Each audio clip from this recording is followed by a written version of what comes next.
Hi, how's it going? Happy Friday. And more importantly, happy first Friday. Happy first Friday of Pride, otherwise known as Pride Day. I'm coining it right now, right now. Here, let me switch over to my just chatting screen and do me a favor and bear with me for just a second because I want to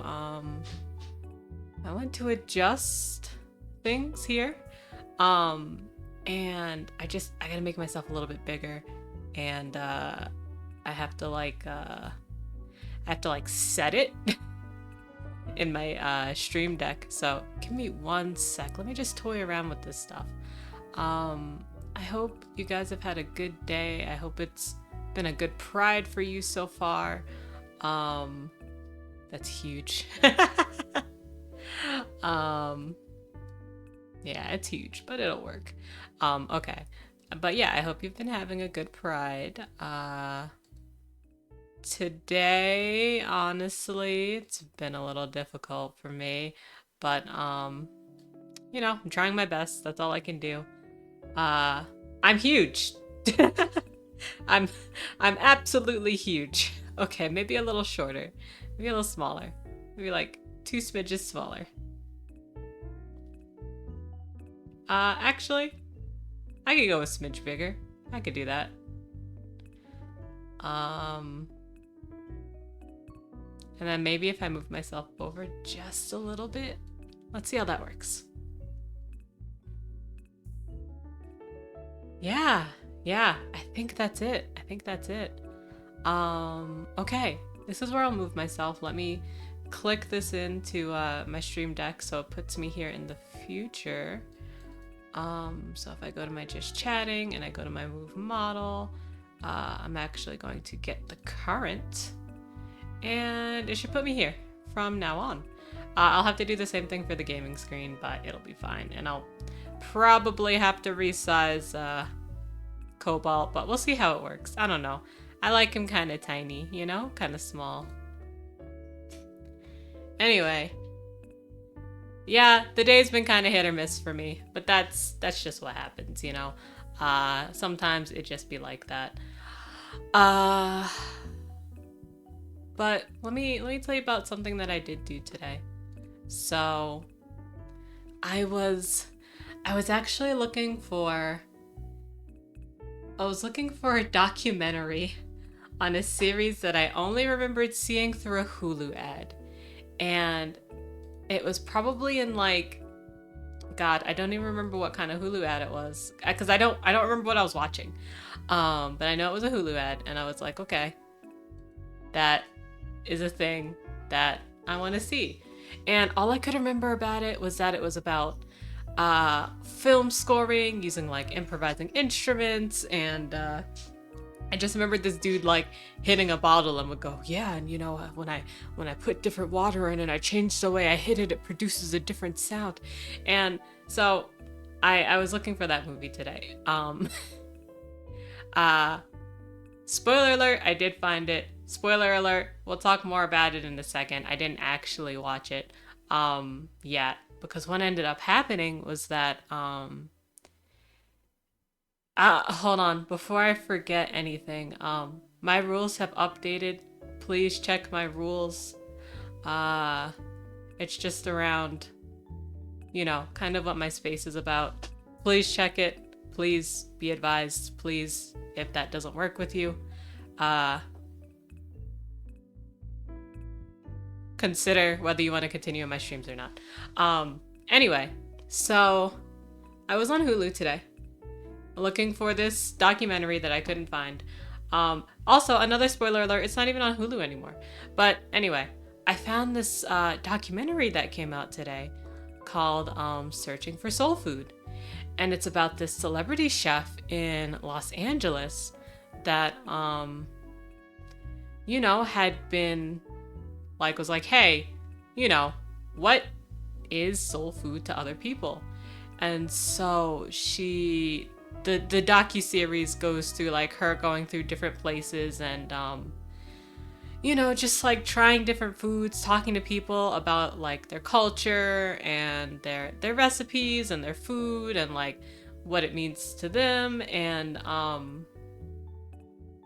I don't know. It's a really good docuseries. I'm about 5 episodes in and there's 9 episodes total. I highly recommend it. It's good for me that has vague misophonia because, usually when they're eating, they still have like music over it or whatever. So if you are like me and can't stand the sound of people chewing, it might be a little more palatable for you. If you are a person that is like, I don't want to see people eating foods that aren't like, I don't want to see people eating like different meats that aren't like standard meats, it might not be the docuseries for you. But in general, it's really good. And it's just really like, kind of, like exploring like people's relationships with food. Mostly when it comes to like,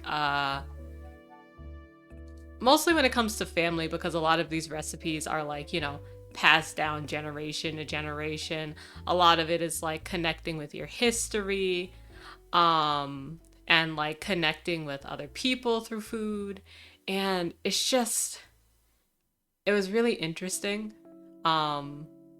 And pretty much every time an episode comes on, I feel like I want to weep in a positive way, because like, I don't know if you guys have had this problem, but like when it comes to like, not the relationship with eating food, but the relationship like of actually making food intentionally, it's just something I feel like a lot of us just have lost because of time and capitalism, really. I mean, it really goes back to capitalism. Hi, Ronnie. Hi. I'm talking about this docu-series I watched. To rehash, I've been watching a series called Searching for Soul Food, and it's about a celebrity chef who has been going to different places, like, to just find out, what soul food means to them, and exploring, like, their roots, exploring their culture through their food. And I was just remarking on how, like, pretty much every time I watch a new episode, I feel like I want to weep, because it's hard when it comes to like modern connections to food. Like, we as a people in late stage capitalism in the US, it's really hard to be intentional about like, going through the process of making your food, actually enjoying the process, as opposed to just like, oh, I have 5 minutes, let me stuff down a TV dinner. Or, oh, I only have 10 minutes and I'm so tired from working a 80-hour work week or some shit. I know that, most places do 40-hour work weeks, but some people do more. And they're just so tired and all they can really do is get takeout. And it's just watching this docu-series and watching all of these people with like all of their like, passed down recipes where they just have such a good relationship with their food. And it's like, it's really something that I want.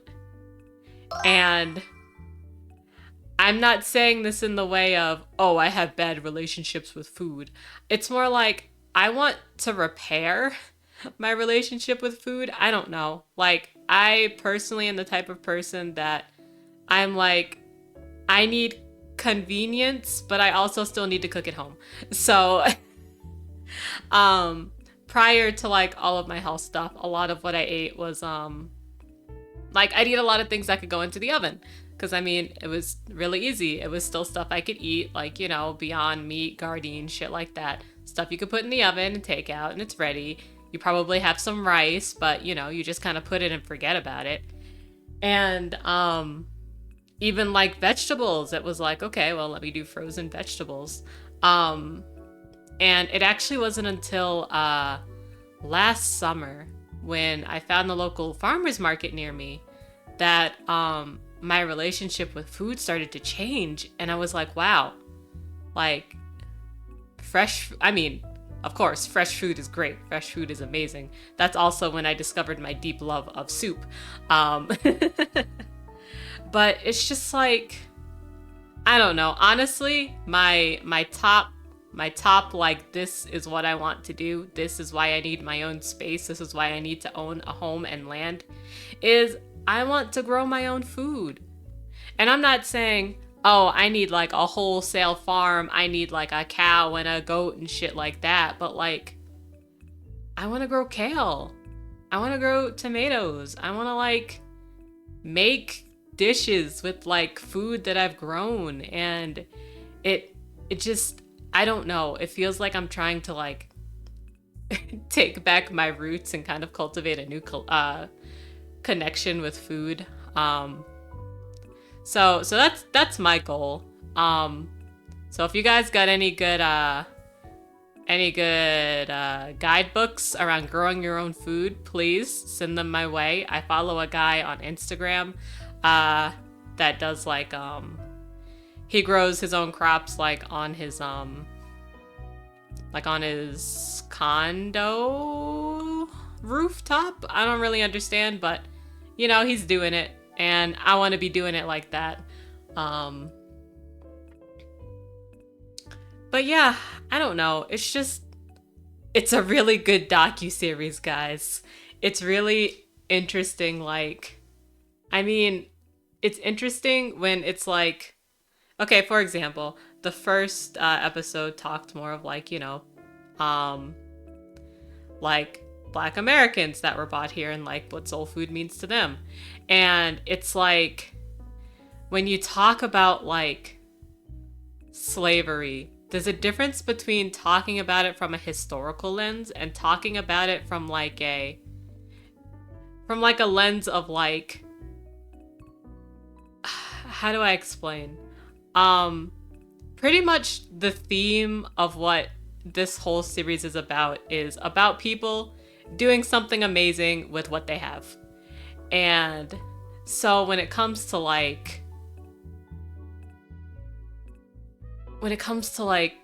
soul food and you think of slavery, it's like, it's people like fucking braiding seeds in their hair so that way they can keep it and like, you know, grow their own food when they're in a new place. And it's very interesting. My family is traditionally Trinidadian, so soul food to me is spice and grease. And you know, I feel that too. It's the same on my end. Like, I mean, where I grew up here, like soul food's like, you know, your collard greens, your mac and cheese with like 2 pounds of cheese. But another thing that's really interesting about this series is that they kind of also make the remark of soul food is about love, you know? It's about intentionally making food, working little with what you got, doing amazing with what you have for love. And I mean, most of this love ends up being like, you know, in a familial way. And so it's actually very interesting, like the first episode, I mean, it shows you more of like traditional, when you think soul food, this is what you think. But then throughout the episodes, they kind of expand that meaning of soul food and they visit other places, like what does soul food look like, like, you know, with indigenous people in Oklahoma. And which another thing that I learned is that Black people and indigenous people, very close connection when it came to food. And I just think that's really fucking cool.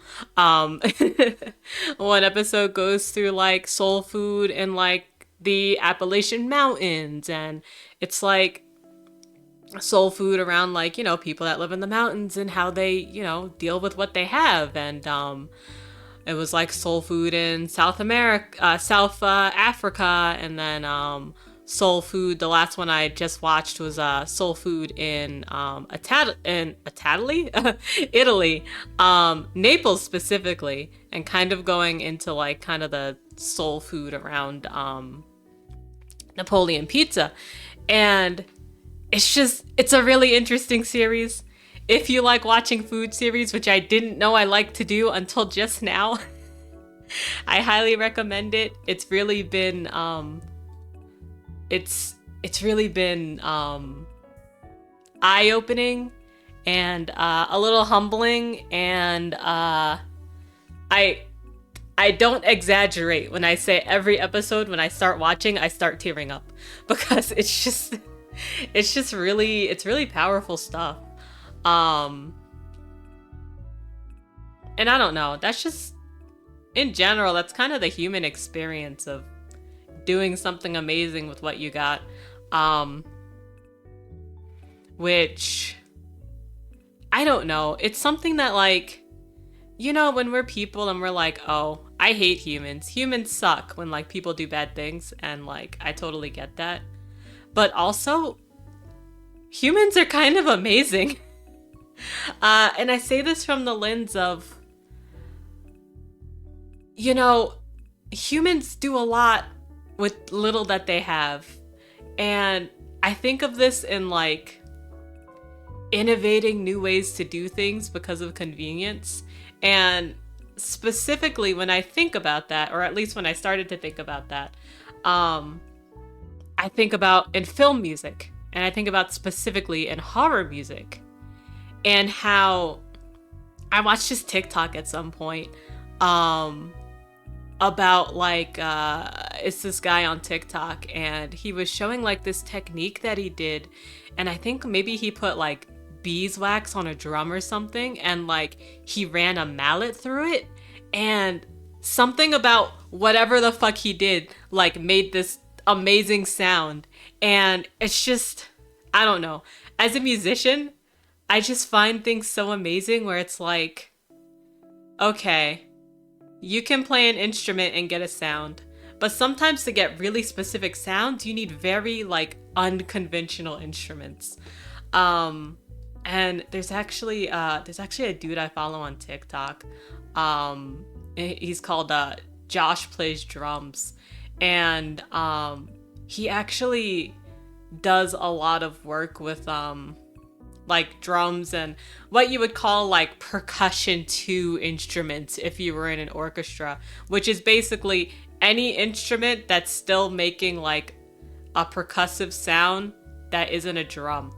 And so one of the videos that I saw by this guy, he was doing like the sound effects for Legend of Zelda, like for Tears of the Kingdom. And it was like, using a brush on a drum, like a jazz brush, which I mean, that's fine. But then like using like brick on rock to simulate the sound that he needed. And then in some other shit, it's like he used like tape to simulate the sound that he needed. And I don't know. I just find that really fascinating. And that type of innovative technique is something that you don't just find in music. You can find it pretty much in anything. One thing that I think of very particularly is in crochet.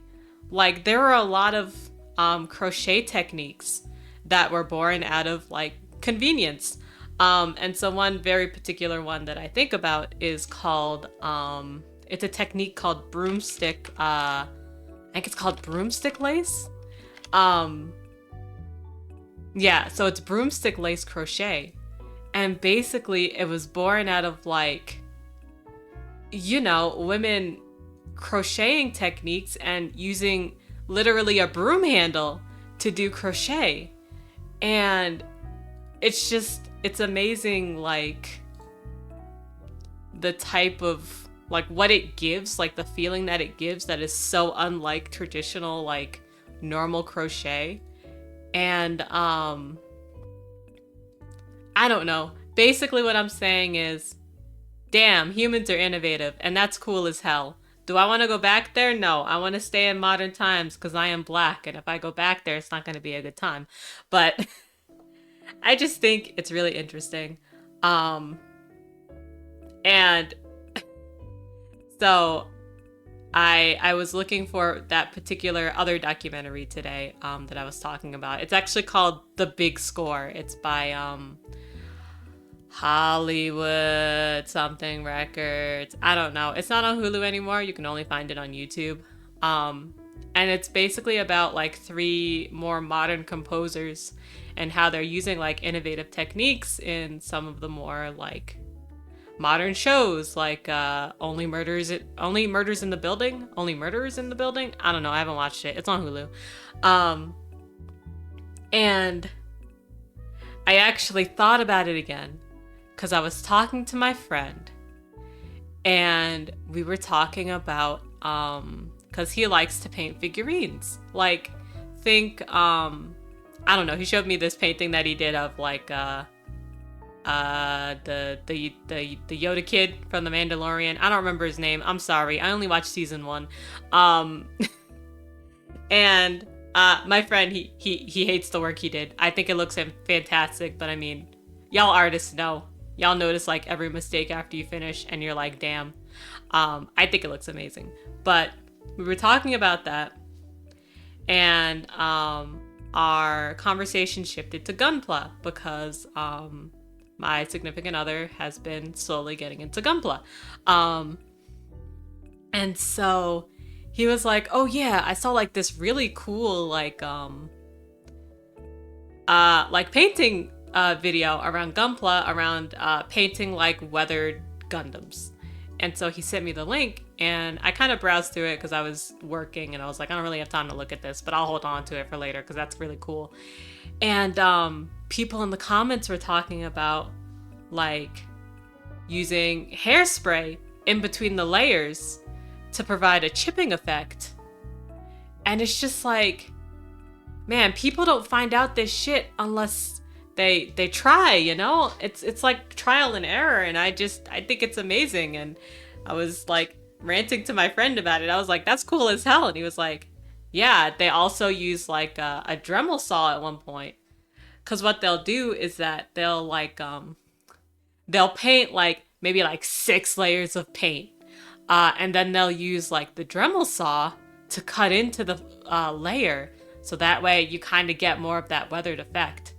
And I'm sorry, I'm geeking out, but it's cool as hell.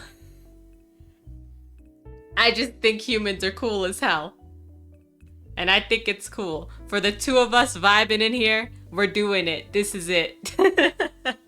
I love it. But yeah, I don't know. I think it's cool. When I told because I'm also in like an ERG at work, of course, when I found the searching for soul food, I had to send them. I was like, hey, look, this is amazing. I actually got like one back from my my site lead that was like, hey, if you like this sort of documentary, check this out too. And it's also around like, you know, Black people and food and relationships. And I have so many documentaries to watch because I'm gonna have to watch that. I'm gonna have to watch the orchestral stuff. I'm gonna have to watch what did I see? There's also like a music one, like a Black people in music one on Hulu. I know it's Pride, but I'm also Black, and also Juneteenth is in June, so I'm allowed to talk about all this stuff. But yeah, it's fun. It's cool. I really enjoy this stuff. I'll probably have to watch another episode while I'm eating dinner later. Because I watched the first episode without eating, and I was like, ooh, look at all this food. I fucked up. But yeah, so that'll be my dinner plans, along with, I don't know, playing more Breath of the Wild or something. Especially since my significant other has D&D tonight, so I'm all by myself. Anyway, thanks for chatting with me. Thanks for listening to me rant on about how cool humans are and innovative techniques. Yeah, I don't know. That's it.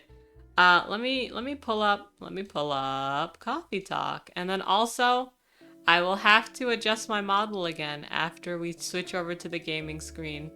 So please bear with me for that. Also, Gans, I hope you're having a good Friday. I know we chatted earlier, but I'm gonna chat at you again because I like you.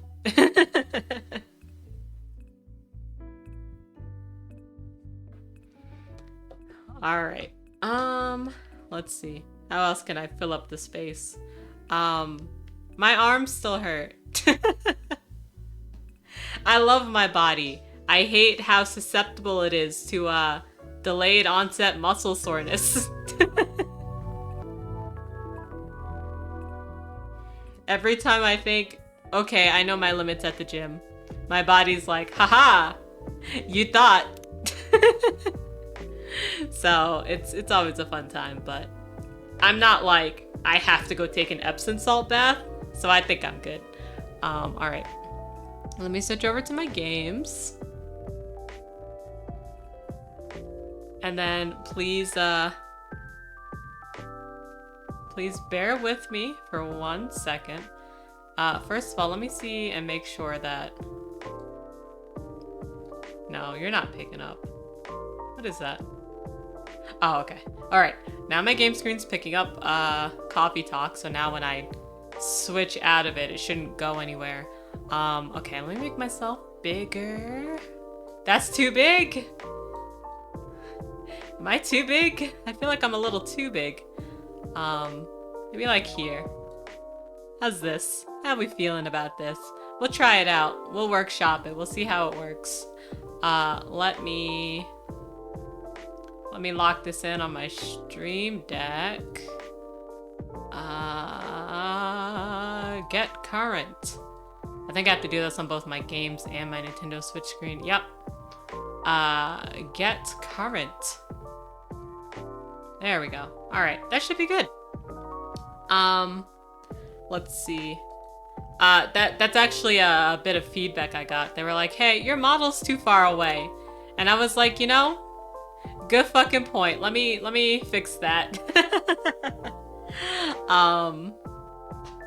Another bit of feedback that I got was that sometimes my model audio video sync is weird. So let me know if it gets weird. I also just know that, I don't know, I have what I thought was bad lighting, but I thought it was okay. It may be worse than I thought. I don't know, I just kind of said fuck it and went and bought like a secondhand iPhone today because I was like, whatever, the Face ID is better for me anyway because I'm dark. More importantly, because I wear glasses. So hopefully that'll work out, and then I can use my regular webcam to try and sync my expressions to gestures. I think that might be a good thing to learn, so that way I have more quick expressions, quick expression timing. We'll see how it goes. All right, let's continue. I saved right at the end of the day, so it's fine. Whatever text is here doesn't matter. Except, no, it's fine. It's fine. Spiced Lady, a British chocolate drink extremely popular in the 90s. I'm also trying to be slightly more intentional about speaking into my mic. I've put up the gain on the volume just a little bit more, so please tell me if it's too much, but I'll also listen back to this VOD and find out.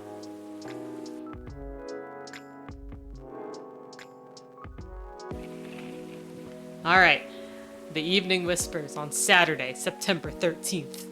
Nekomimi driver crashes truck filled with catnip. Suspected DUI. Driving under the influence of catnip? UFO previously spotted by Space Guard fighters. A very determined hot air balloon. ZXX20. Virus vaccine booster ready for distribution. Man, y'all don't have to get that close to current. Hold on before you come in. Hold on, I gotta check out what's on Tomodachi.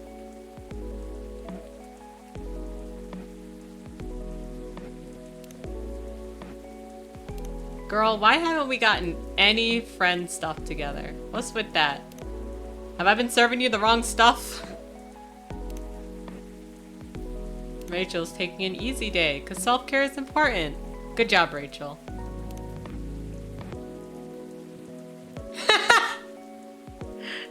I love this fucking police officer.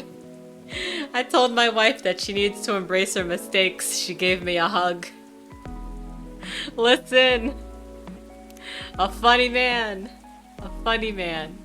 Alright, let's do it. Hello, Miss Aqua. Ah, hi, Sasu. How are you? Good, as usual. How about you?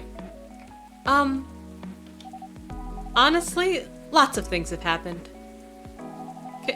Can I order something first, though? Of course. What would you like? Can you make me a cup of chai? Alright, let's see if I can do chai. I mean, it should be tea. And then it should be ginger and cinnamon. And I think there's more ginger than there is cinnamon. Let's see how that goes.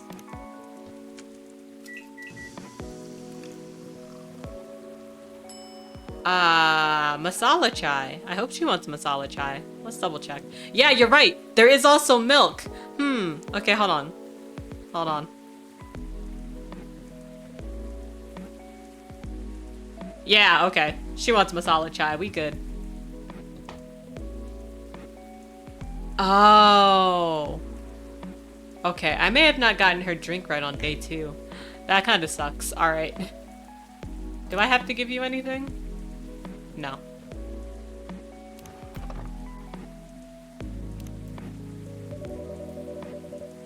A cup of masala chai for the lady with eclectic tastes. Hold on. Yeah, I'm not getting her. I'm not getting her good route. Oh well.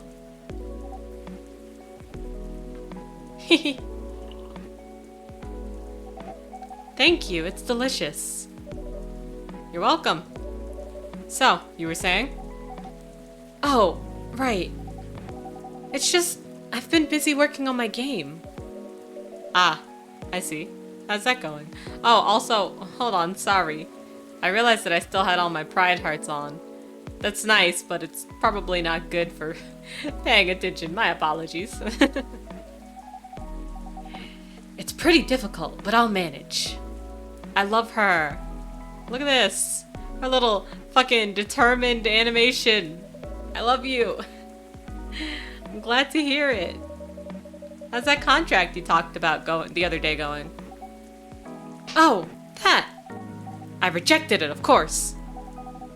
There's no saving it, really, which is a shame. I truly like their games.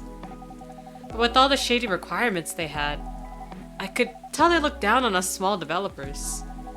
And the scary thing is, if I hadn't known what I know now, just because they were a publisher I loved a lot,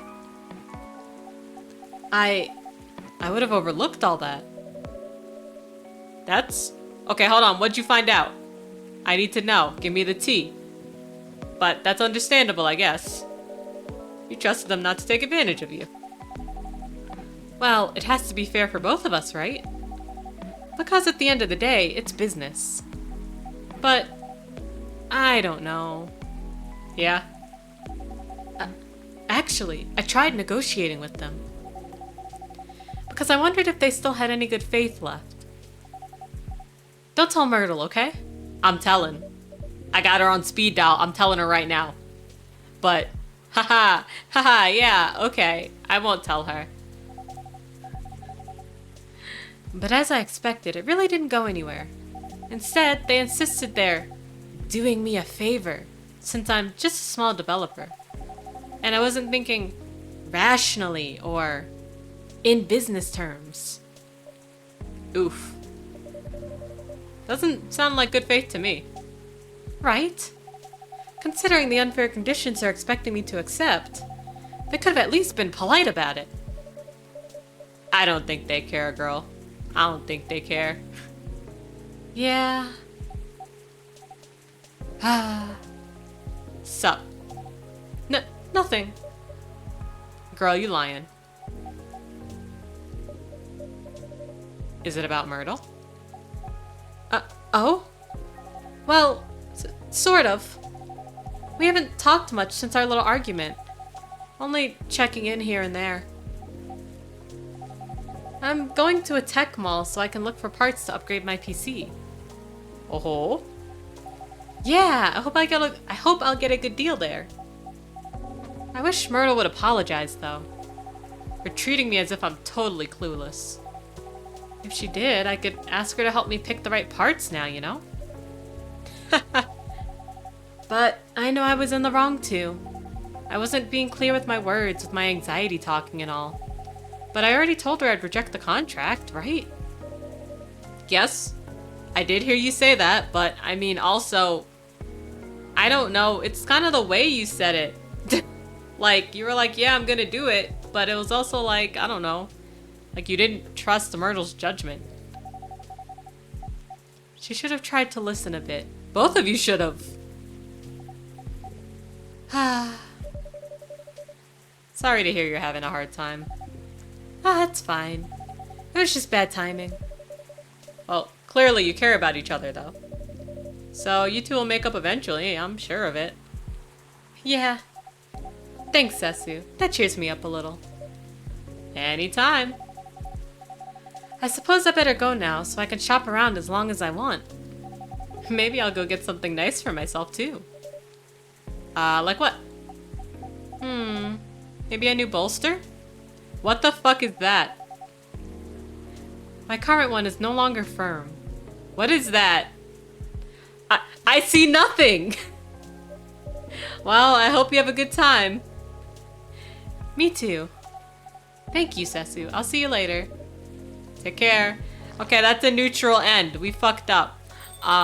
That's fine. It's something I'll do in my own time. I'll tell you guys how cool it is. Yeah, I gotta figure it out now. What is that? What is that?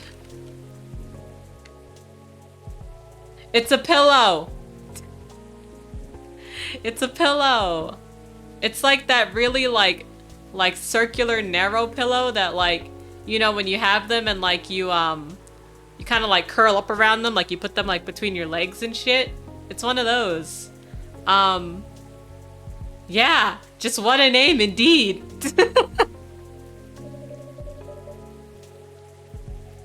I guess I'll go over today's checklist.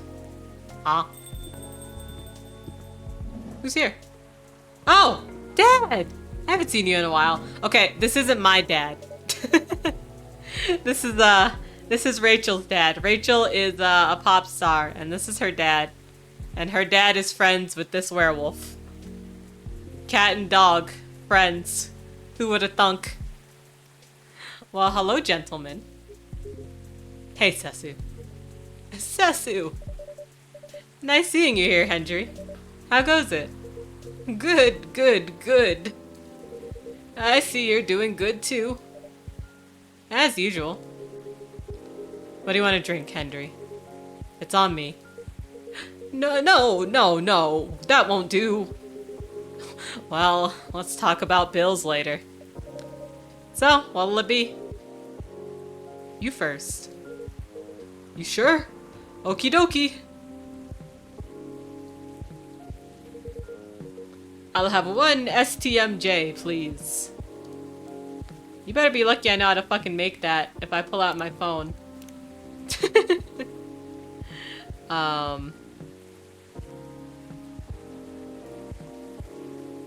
I'm sure I do. I'm pretty sure it's a type of tea. Bro, have I really not made this? No, I definitely have. Oh, maybe I made it on mistake. Okay. STMJ.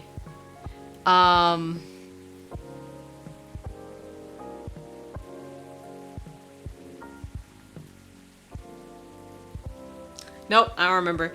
Oh, okay. Milk, ginger, honey. It gets its name from, the origins of the, like, where it's from. I It actually spells out like milk, honey, ginger, and an egg. So it just fucking spells out the ingredients.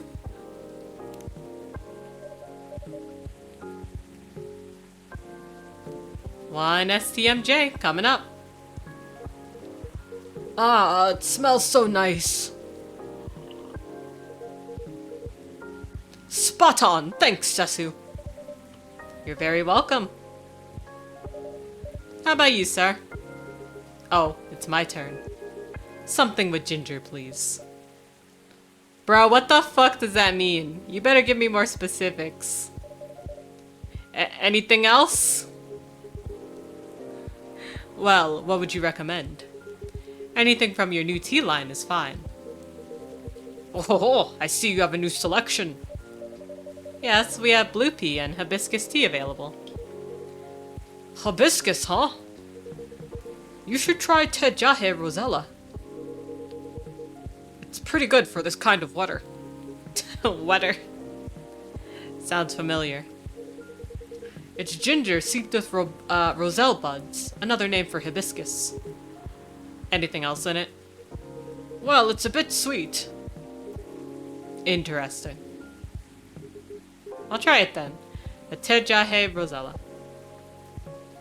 I feel like I've made this before. Or at least something similar. Just curious. No, I guess not. Okay. So it uses hibiscus. It uses ginger. And then it's sweet. So that's probably... Yeah, that's gonna be honey. Okay. I'm actually drinking hibiscus tea today. I have a berry hibiscus tea. I'm pretty sure it's unsweetened because, man, this thing has a kick. But it's delicious. Hold on, what is this? I think I'm supposed to give that to Lucas. No. I'm supposed to give that to the officer. Okay. But this, I think I can give to either Hyde or Gala. I hope. I should have saved. We'll find out.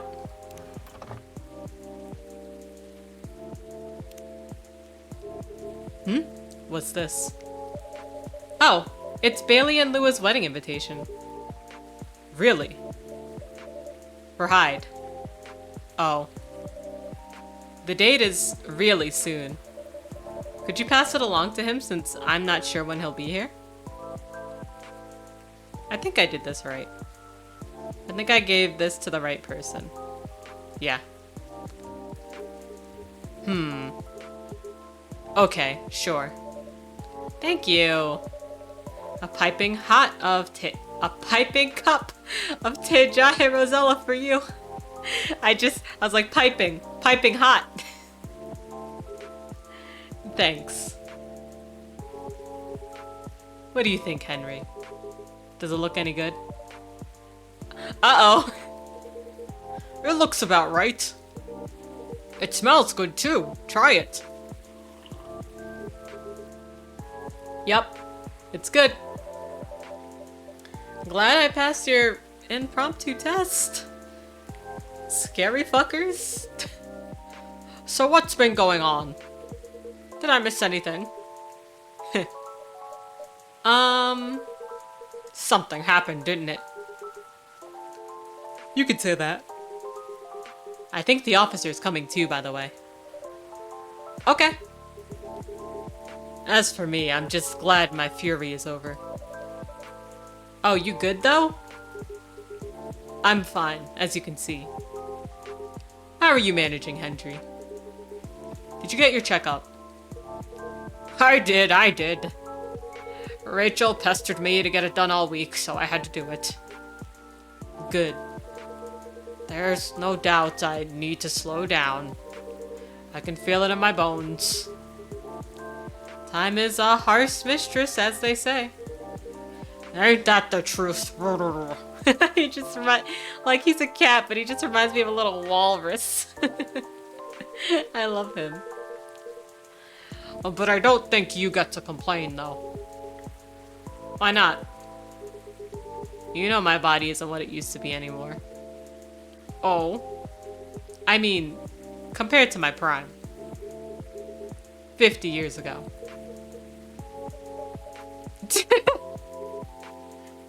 I'm kidding. Truth is, my body doesn't hold up well when I'm transforming anymore. Oh, is that so? Yup. The soreness doesn't go away as quick as it used to. It's harder to get up in the morning after all that. Like today. Ha! I know the feeling all too well. Especially in this kind of weather. Oh? It's like my body knows if a storm's gonna get worse. Oh, you got them old people joints. I get it, Hendry. I get it. No weather forecast can match the accuracy of my joints.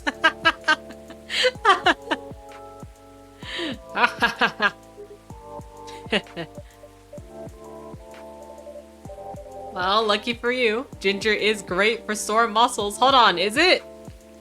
Yeah? Alright, I'm having some ginger tea tonight. Yeah. Hey, officer! All cops are bad. You're pretty okay, though. Hey, folks. The man of the hour. Hiya, Jorji. Zesu, what'd I miss? Seems very important weather talk. Is that so? Sounds like I missed a ton then. Look at these old fuckers all coming in here for tea. Love these guys. How are ya? How am I? If you're talking about my case, well, I don't even know where to begin. Hendry, you know nothing about what I'm about to say, right? No? What are we talking about?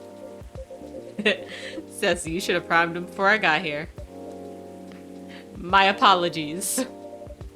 In my defense, I didn't know you were coming until Mr. Gala mentioned it. Excuses, excuses.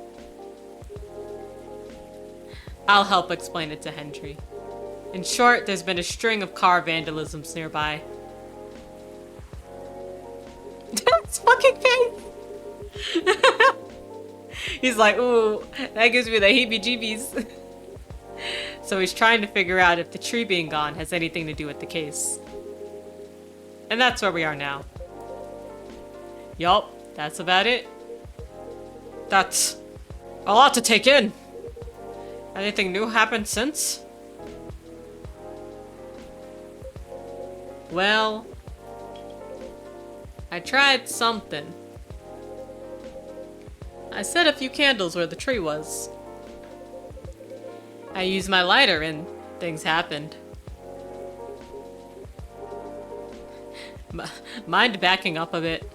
Feels like there's a lot of context missing here. Excuse me.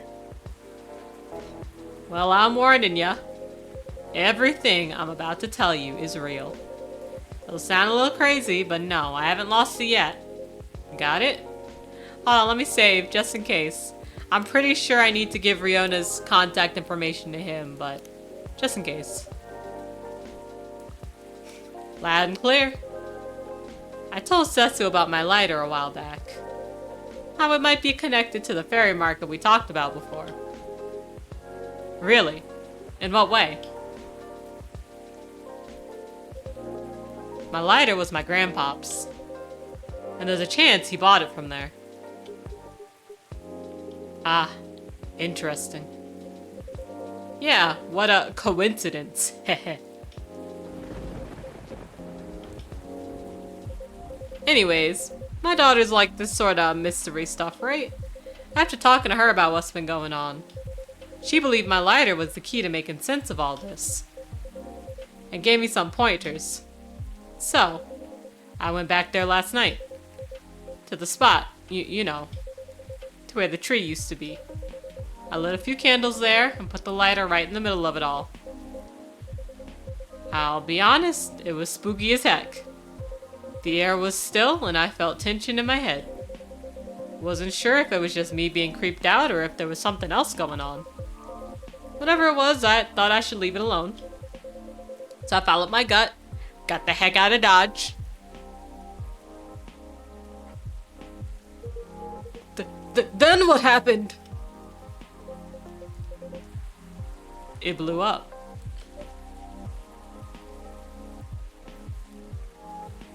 What? What do you mean, what? The lighter just blew up. Well, what do you mean blew up? Yeah, I think we definitely need more context here. Well, I didn't see it because I was walking towards my car, you see. But I heard it. Wow! With a little whoosh, followed by a couple of clink clinks. What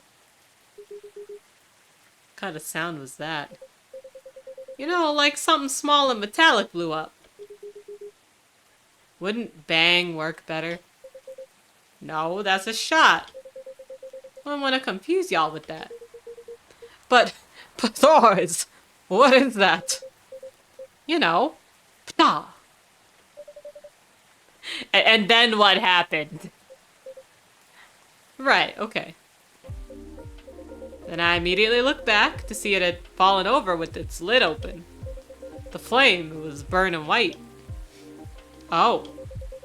Ain't gonna lie to y'all, I freaked the fuck out. But before I could do anything, two small figures emerged from the corner walking towards the lighter. They see you? Yeah, they did. They inspected my lighter while I was just standing there. Then they asked me straight up, "Is this lighter yours, guy?" I said, "Yeah." Then I fired a question back. "Are you the ones who've been messing with cars around here lately?" And they say yes. Well, sounds like case closed. So, they weren't ghosts. Hell no, thank God for that. Then who were they? Let's just say they were close friends of the deceased. They're part of the fairy folk, but I didn't expect them at all. Didn't expect? Do you know them? Kinda. In fact, they own the gnome noms near my place. Oh, okay. Did they know it was your car then? Nope, because I only order takeout. And I usually walk there. What was the reason for all the vandalism then?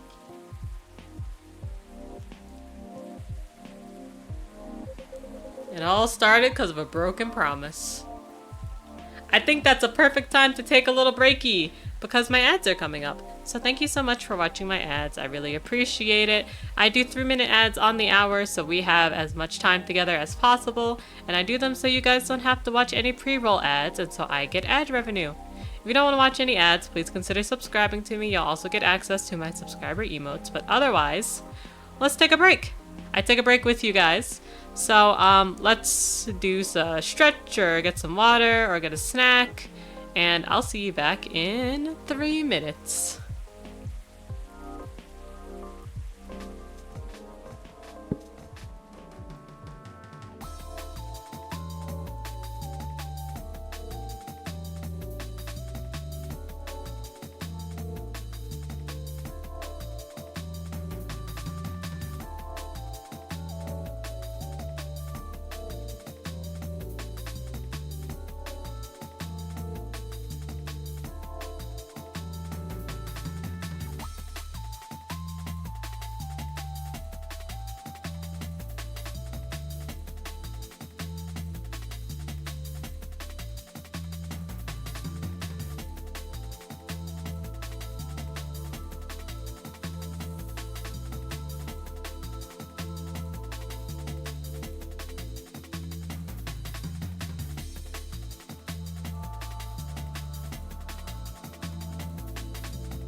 Hey, welcome back from the ad break. I hope you had a good ad break. I hope you were able to, maybe get in a nice little stretchy or, you know, any of the other things I mentioned.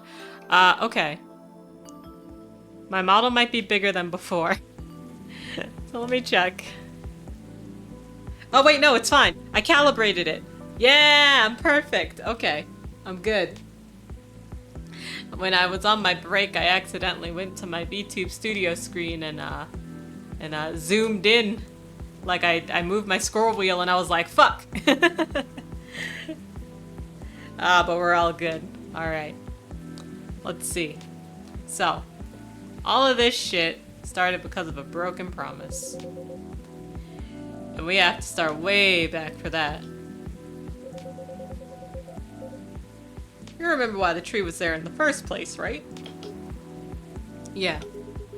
The tragic hit and run. At the time, the court ruling practically let the driver off the hook outside the DUI charge. Well, it sparked a huge protest. Good! In response to that, the mayor at the time gave his word to the victim's family. He promised to keep the tree as a landmark for the community. Oh, he broke his promise then. And the vow was kept well after his tenure was over. But he died a few years ago.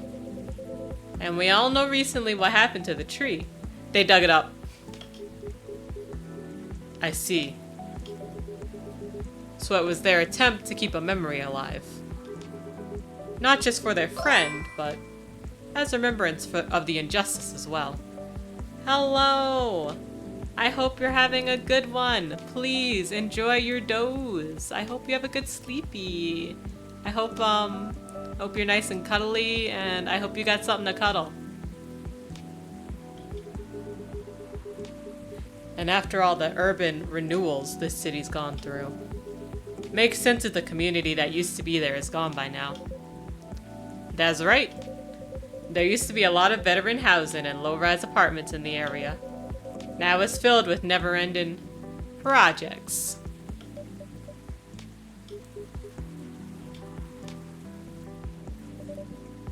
You okay?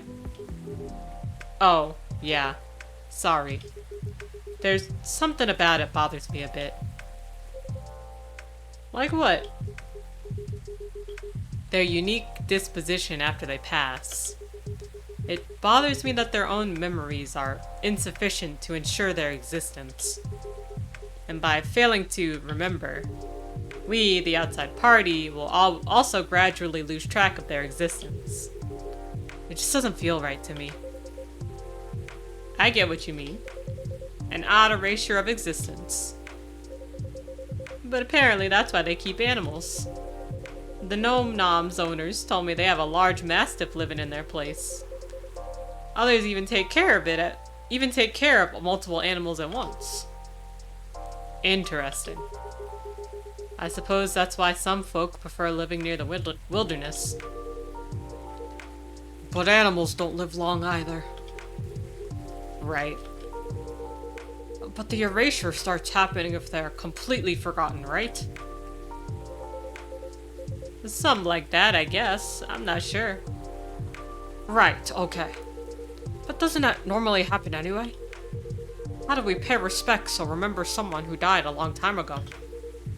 Like our ancestors, for example. It's our call, isn't it? Every April, Rachel and I would visit my wife's grave. We used to visit her grandparents' graves too, when my wife was still alive. If our extended family was visiting, they'd join us. We'd clean their gravestones, bring food, and have a feast while catching up. It's how Nekomimis honor their dead, and I'm sure other cultures have their own ways too. Right. I truly think continuing the tradition is something we do for ourselves, though. To remember the deceased and all the reasons they mattered to us. So, except for the weird erased memory part, it sounds on par to me. It's the effort of the living to remember the dead anyway. You're right. Unless you believe in life after death, memories are for us, not for the dead. Exactly. It'd be great if we could all remember and help each other. Because keeping track of any sort of history is a team effort. Since the best way to gain wisdom is to learn from the past, whether it's good or bad. Yeah. Speaking of the Gnome Noms owners, though. What happened to them after all that? Oh, right. Did you arrest them? Nope. Huh! Are you gonna let them go? Not necessarily. But I got an idea on what I have to do. Right now, I'm just happy there's no ghosts involved. Still, it was truly something else. Yeah. What a night it must have been. It is what it is.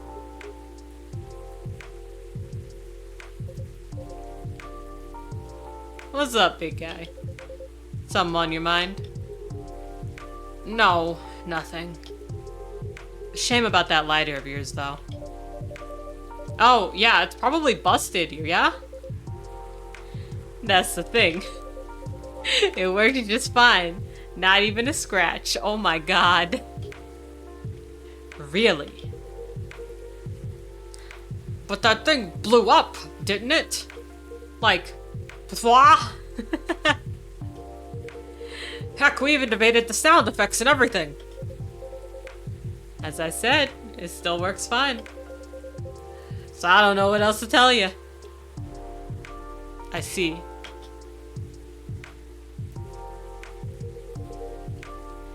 You want to know what I think? No. It's haunted. No, it's not. That thing is definitely haunted. What are you talking about? The white flame is a bit unnatural, I agree. And I remember how you kept forgetting your lighter here. Hey now. A man is allowed to forget stuff as he gets older, no? As for the blowing up, it was probably a well-timed bad chemical reaction or something. This thing is real old after all. If that's the case, you might want to stop carrying it around, my guy. At any rate, I believe you now, officer. There's no such thing as coincidence, indeed. Are you gonna drink anything? I still think it's a ghost, though. Shut it, Henry. Shush. In any case, mystery solved. For now, at least.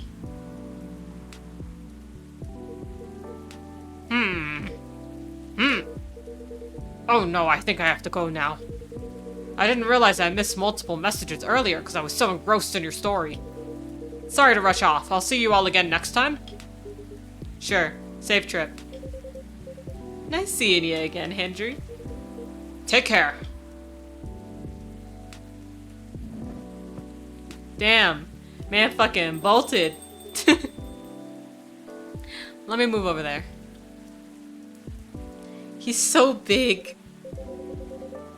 You know, all that talking made me thirsty. You want anything? I'm good. Then one espresso for me, please. Do you just want espresso? I don't know, when people say they want things, I don't really trust these fuckers anymore. They just be like, oh, I want an espresso, and then they're like, oh, but why didn't you put the honey in? Like, shut up.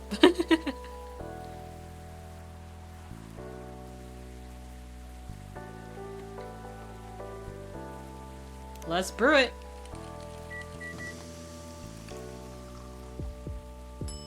Alright, and then I have to give you Riona's card.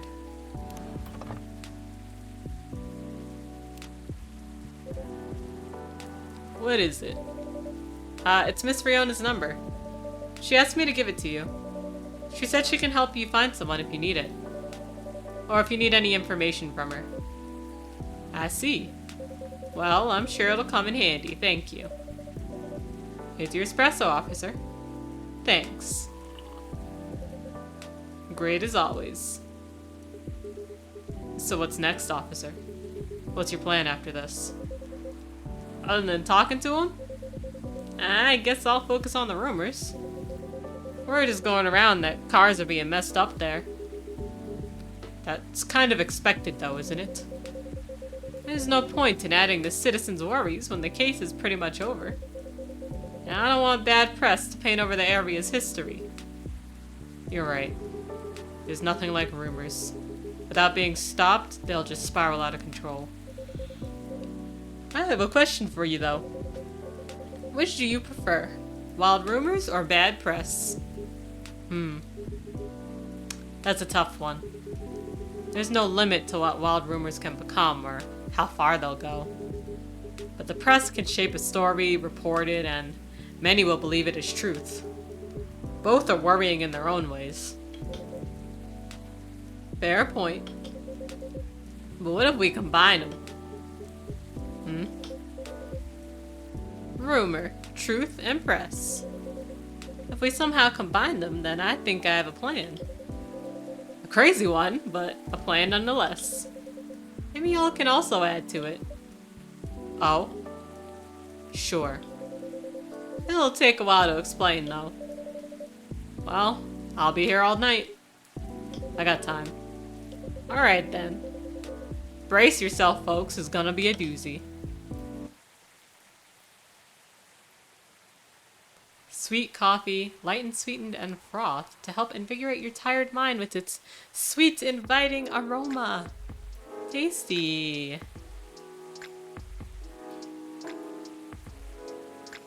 I swear, if this game doesn't end with fucking Gala and Hyde making out, I'm going to refund. That's a joke. I can't refund, and even if I could, I don't want to. I really like this game. But also, they gotta. Vegan food on the rise. Gnome diet popular amongst young adults. Box office movie. High weapon. Oh, excuse me. Hits astonishing 2 billion worldwide. What Generation Z really wants, an independent study. Housing. I'm sure they probably want it. I want it. Alright, hold on. Okay, I had to sneeze. You're gonna go on a gnome diet too?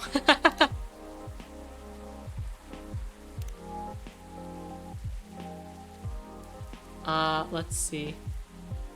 Look at his fucking... Look at this! He's holding a little cat in front of the Space Needle. Gala, I wanna climb you like a tree. He likes warm things made with ginger, Metal Maiden, and Full Metal Jarhead as a book. Trying to heal himself by helping others heal. I love him. I love him so much.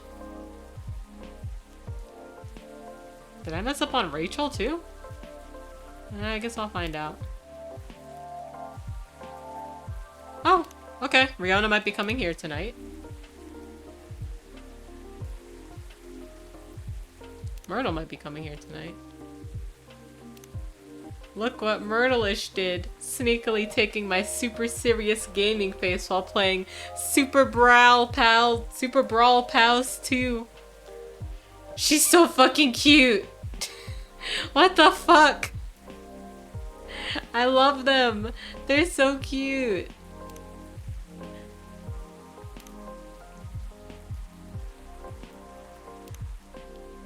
Alright.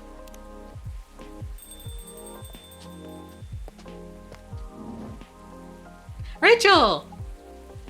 Sasu. Miss Rachel? Oops. Sorry. I'm really excited. I've done it, Sasu. Congrats. Done what? The music I'm making with AJ.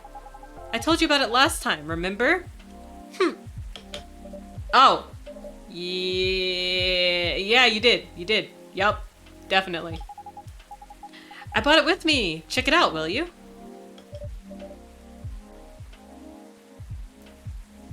Really? Okay.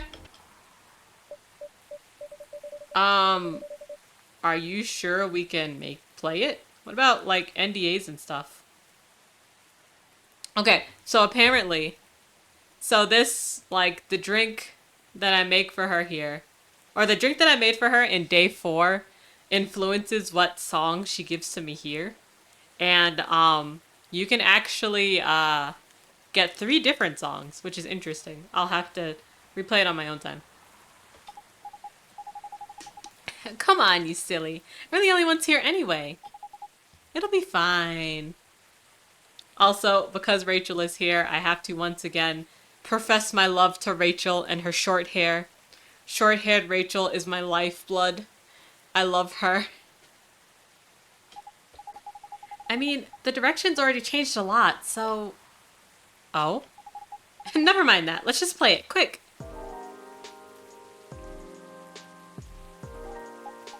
So... This track is totally inspired by the drink you gave me the other day. I think I gave her the Dreaming Blue. That's okay, right? Oh, of course. You composed the medleys? With Eremi, yeah. So like, when I heard the name Dreaming Blue, I thought to myself, could it also be read as Dream in Blue? Ooh, good point, good point. I mean, you could. It reminded me of the melancholy you feel in the late hours of the night. It's when you're thinking about someone or something with all the what-ifs and unspoken feelings. It's a longing for all the dreams that have yet to come true. So, Dreaming Blue. What do you think? Girl, I can see it. I love it. I'm gonna play it all the time. I like your take on the name, too.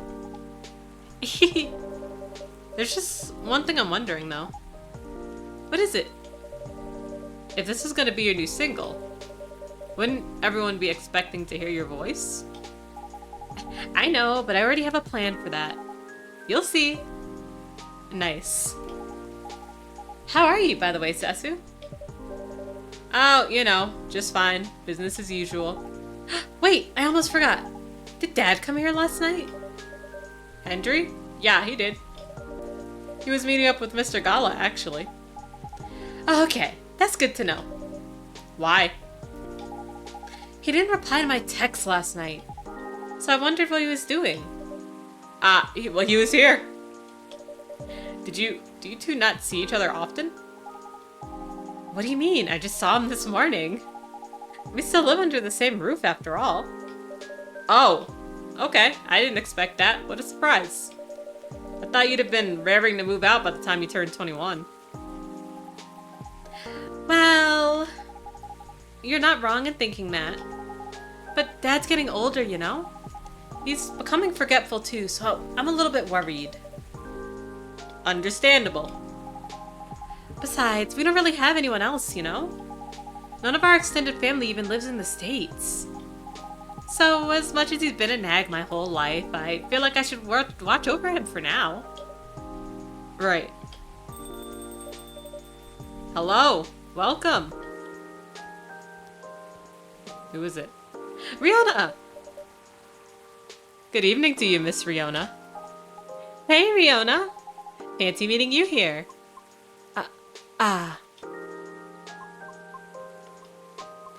Hello. Oh, I kind of fucked that up. Hold on, let me see if I can get her voice. How are you? Sorry, just a second. Alright.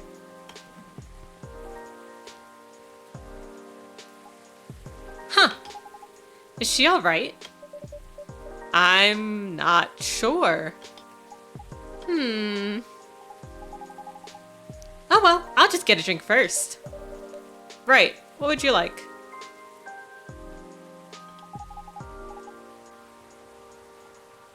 I'll have a cup of milk, please.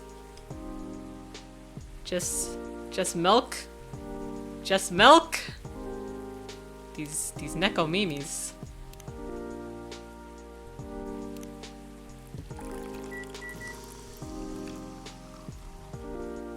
The milk. Here you go. A cup of warm milk. Thank you.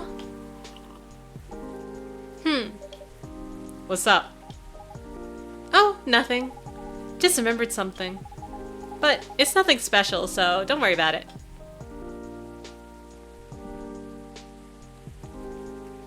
Oh, Riona, you look a little worried. Oh no. I don't like the sound of this one, guys. Stopping by while you wait for your dinner to cook. What's for dinner? Yeah, it's them! Miss, are you alright? No. Curry, let's go! Oh no. Oh, someone get a tissue. Oh no. Riona!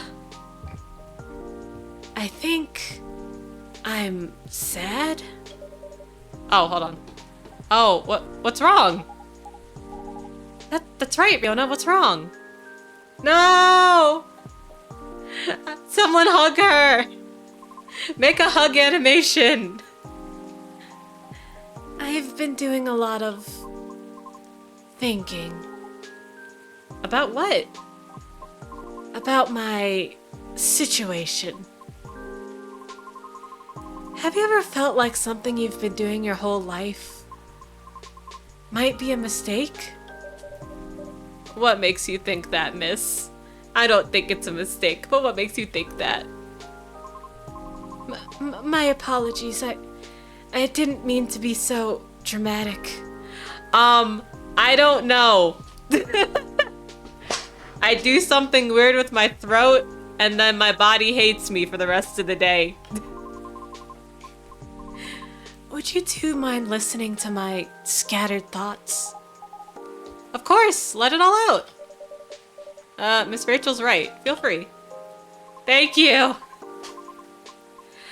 After listening to the experiences you and Mr. Lucas had, along with my conversations with Sesu and the regulars of the coffee shop, I gradually realized over the past week that I'm severely lacking in awareness about many things. Huh? And what makes it more troubling is, it is likely that my ignorance was on purpose. Ignorance? On purpose? What do you mean? Girl! Pats and hugs for Riona, please. Thank you. Miss Rachel, the position you hold today is a result of your efforts and tenacity.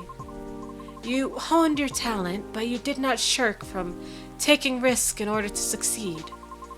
Your knowledge of the industry has enabled you to successfully navigate it, and I greatly respect your ability to do so. Mr. Lucas also. Although I do not fully understand his content, he is successful enough that people earn a living through his work. I am aware that must require a great deal of courage and flexibility.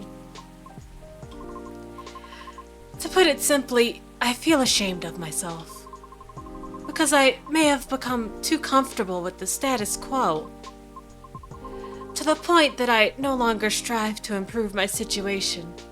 Oh, girl, I felt that. It's hard.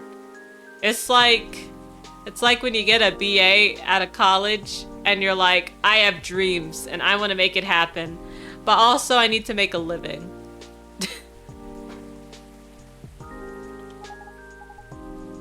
Are you really though? I mean, you've been trying your best, right? I've been trying, yes. But have I been trying my best? That's debatable. And about my intentional ignorance, I'm simply afraid. Afraid? I understand I only have a small chance of being selected for a role in a play. I really do.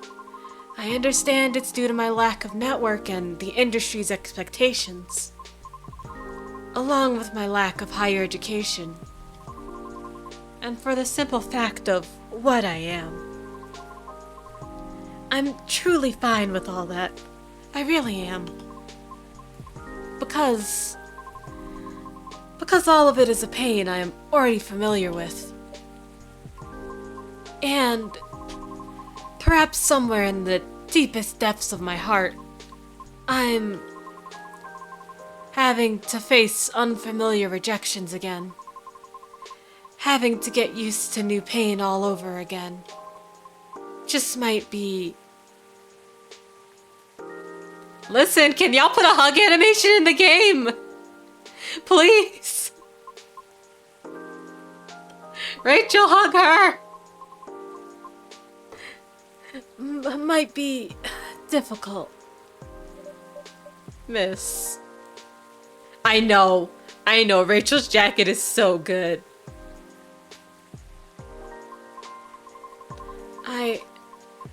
I apologize for all this ruckus. I didn't mean to. Miss Riona, would you please allow me to make you a drink? It's on the house. But... Sesu insists, right? Right. Yes, would you please allow me to hug you? What was the pie you ate the other day? Hi, Nico! Happy Friday! The blueberry hibiscus mint pie. Did you like it? Also, hello, Solo! Nico, Solo, how are you? Happy Friday! Sorry, I sound terrible because Riona's voice makes me do weird things in my throat. But I have water, so, well, I have berry hibiscus tea, so it's all good. I hope y'all are having a good Friday.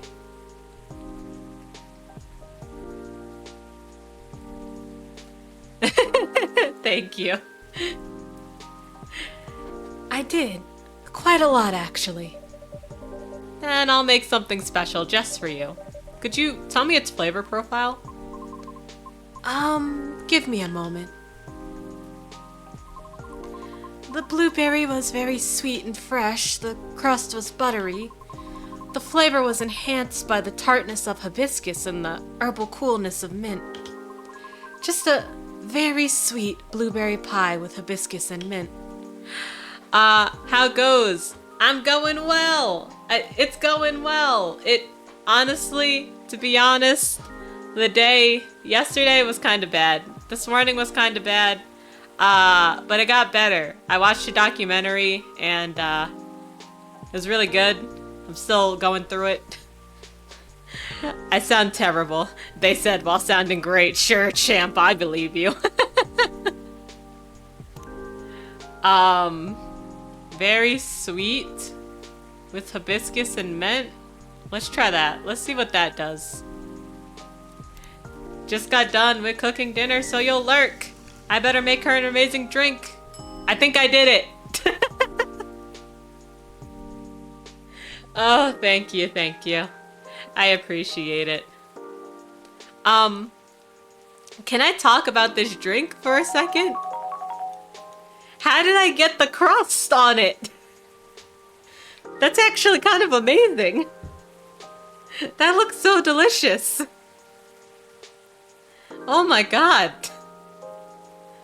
I want to eat it. I hope this makes her happy.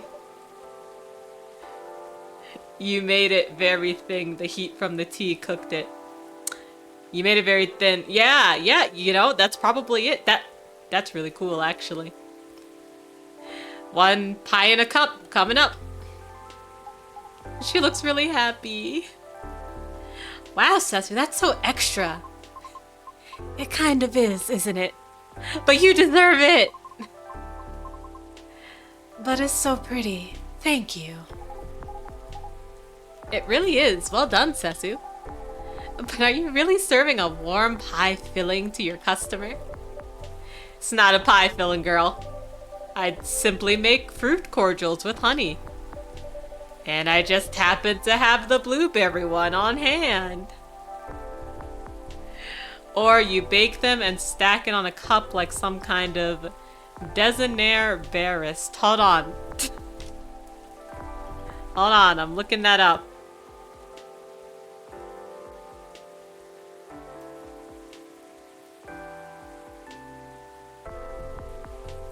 Or, oh, a stroopwafel. Yeah, I understand the stroopwafel. You can't hear what I said, but I assure you it's dramatic. Designer barista. Oh, okay. I get it.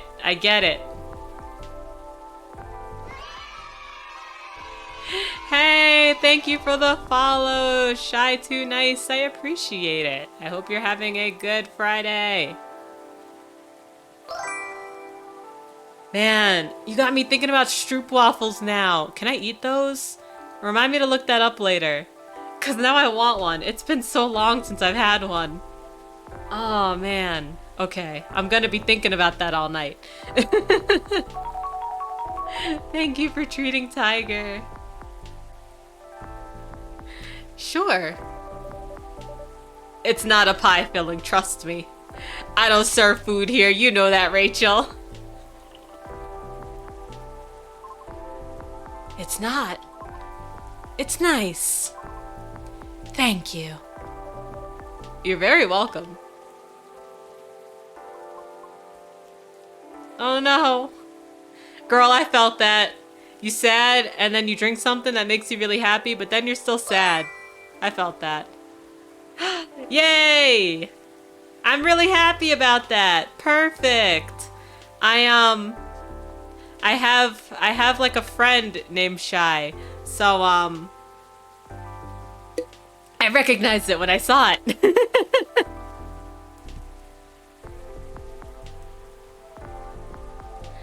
What's on your mind? Right now, I'm rethinking my true motivation for doing all of this. The driving force behind everything I've done up to this point. Well, what is it? What was it? Huh? Your driving force before you started questioning it. I wish to break free from the shackles of prejudice, whether it's society's or my own. Not only for myself, but also for my kind. I see. So it doesn't have to be opera, right? Pardon? Reaching that goal can be done in a lot of ways. Like politics. Huh. You're not wrong, but... That was just an example, jeez. But I admit, being an entertainer is probably the fastest way to win people over. But that's not what you want to do, is it? My heart trembles for the opera. That is why I wish to pursue it, as long as I'm able. However, I believe it is also time for me to consider expanding my horizons. Oh? Pop singer? Pop singer Riona? I simply do not wish to be trapped in my own fear forever. Although I do regret my one-track-minded efforts may have been in vain. I don't think everything you've done so far is in vain, though. I always believe in sincere efforts. But never mind that. What were you gonna do now? I'm not sure. I already rejected Mr. Lucas's offer. Lucas? Oh yeah, they haven't met yet. He's an influencer that's been coming here recently. Why does that name ring a bell? Oh, wait! You know him? Not closely, but I think we follow each other on Tomochill. If it's even the same Lucas, I mean. What was the offer for? I was offered a spot on his new show. While he's still unsure of the format, his aim is to elevate underrated talents. To showcase and interview them in order to bring their work to the forefront. I see. So what if you rejected his offer? Call him. Huh? Or text him. Tell him you changed your mind. Yo, he's like so Gen Z that he'd just be like, oh, okay, sure, let's go. Like, he's pretty chill. He's very casual. Riona, please. What's the worst that could happen? People are allowed to change their minds. If he rejects you, well, that's his loss, isn't it? I'm not sure if it'd be his loss necessarily. Shush. Just do it. Text him. Yeah. Okay. I'm glad she gave in before we had to start chanting. Like, text him. He he responded.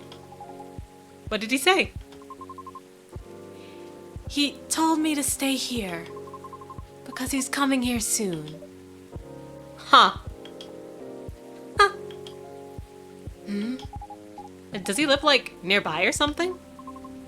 No, not really. But it seems he had some things to do around here. I see. What a great coincidence. That means you can clear things up in person. You're right. Thank you for giving me the courage, Miss Rachel.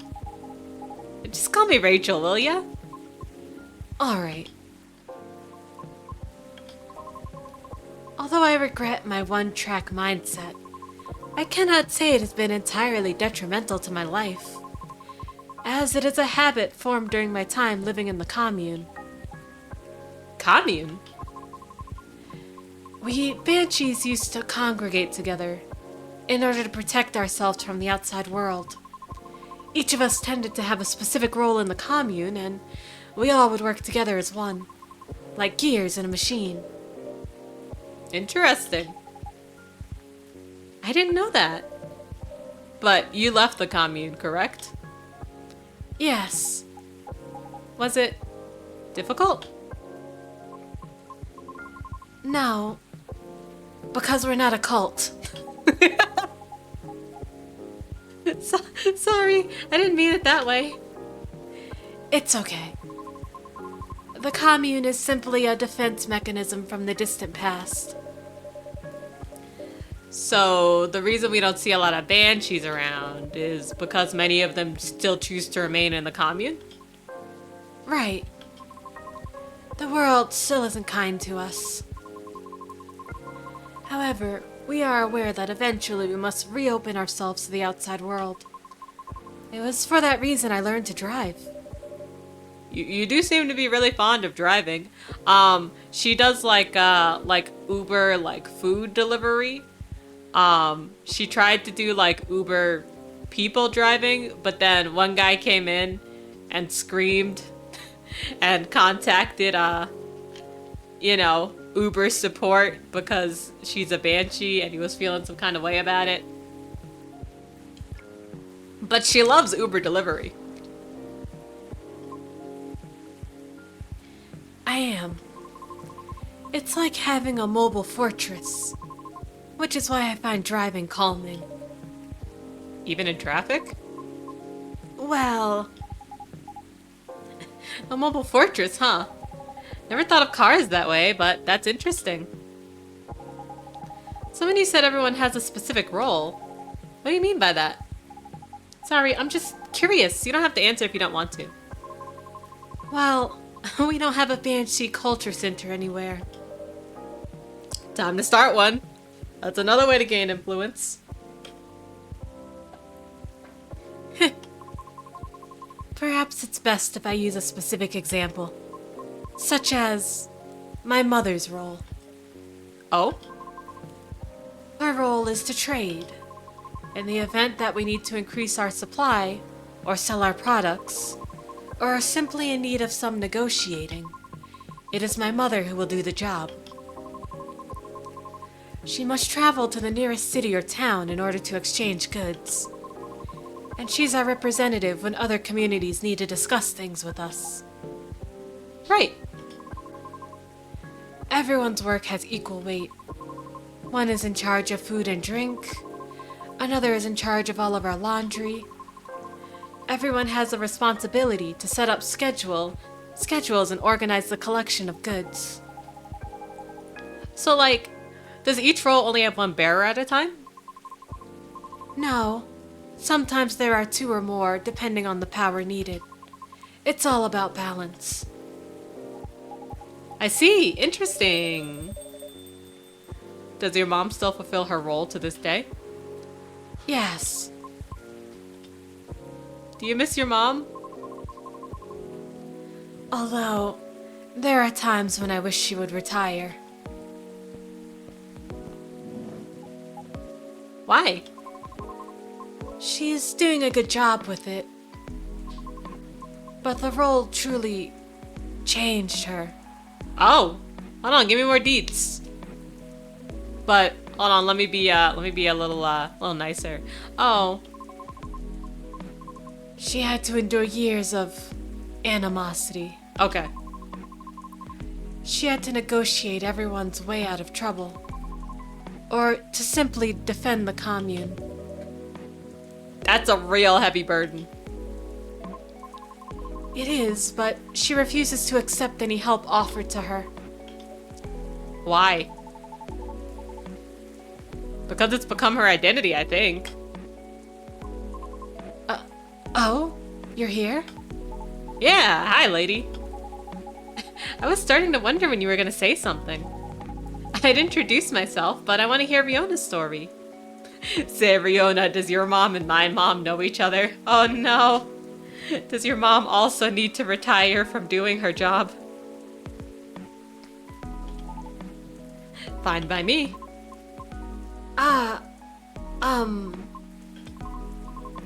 It is as Mr. Lucas said.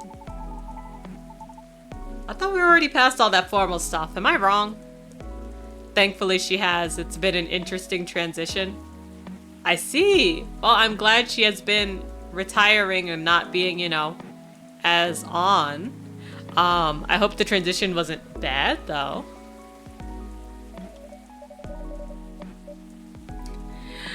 Well, you still call her lady. But she is.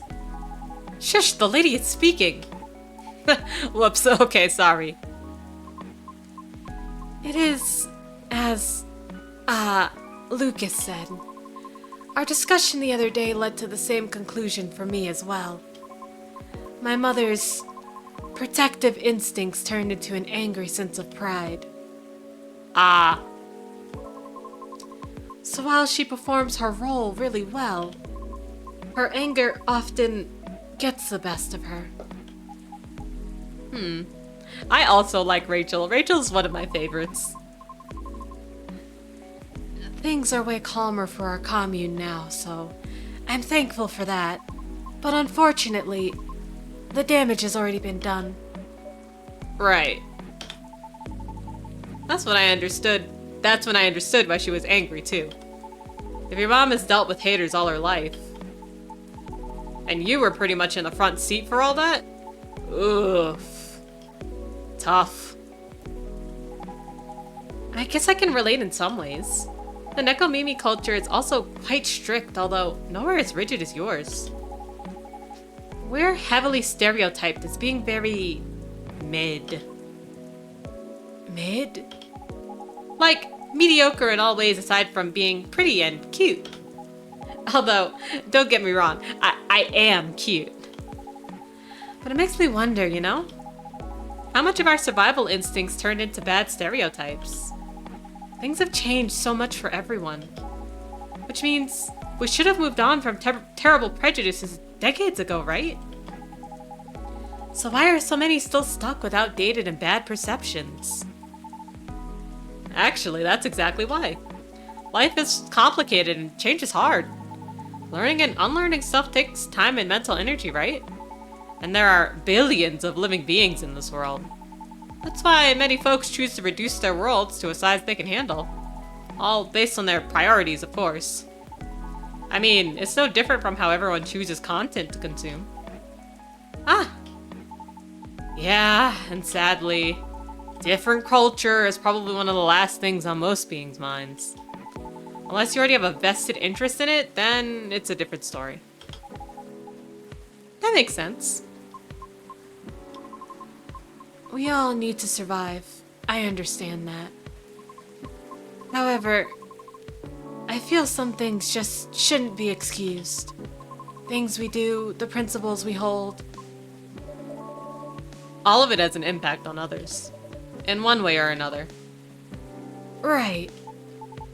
Yeah, for sure. Oh yeah, by the way, did Pops contact you, lady? About the tree? Oh, he did, but... What tree? It's a long story. Sure. Keep your smelly secrets. No, this is perfect. You should listen too. The more exposure this gets, the better. Oh, so you're gonna tell me? From the very beginning. And then it's gonna cut. Okay, after he gets his drink. But before I forget, lady, do you have something to say to me? Since you texted me and all. Oh yeah! Go on, Riona, say it. Oh. Oh, she's shy. So, about your show. Yeah, you're in, right? Are you still unsure about the format? Well, I'm still trying to put it all in order on paper, so... Kinda? Like, I know I want to do a podcast, a deep dive, and a showcase. But I'm still trying to figure out a great way to fit them all in nicely. Once I'm done, I'll let you know for sure. What are you planning to show, anyway? How do you think it'll help the guests? Ooh, curious, aren't we? Basically, I want to cover stuff that's interesting and underrated from around the city. And beyond, if it takes off, let's not get ahead of ourselves, shall we? Nah, scratch that. I know it'll take off. That's some confidence you got there. Even though you're not even sure what the format will be?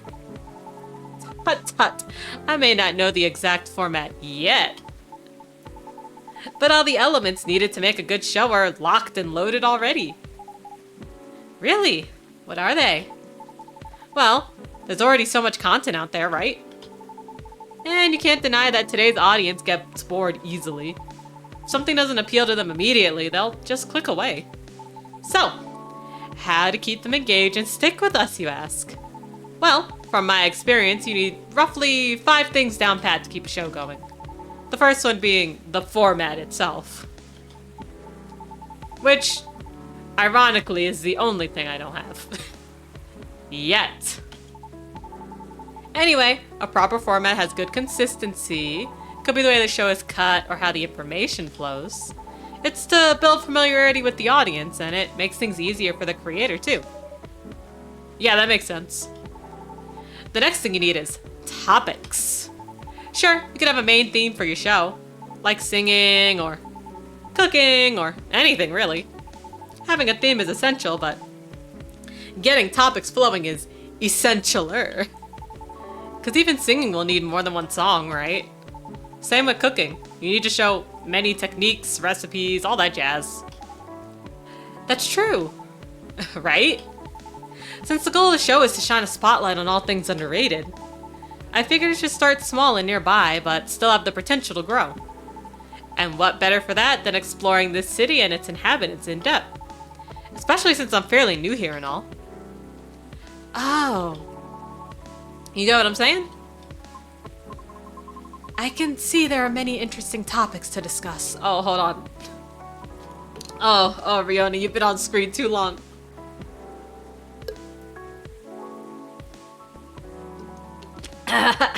Okay, let's see if my throat will handle this.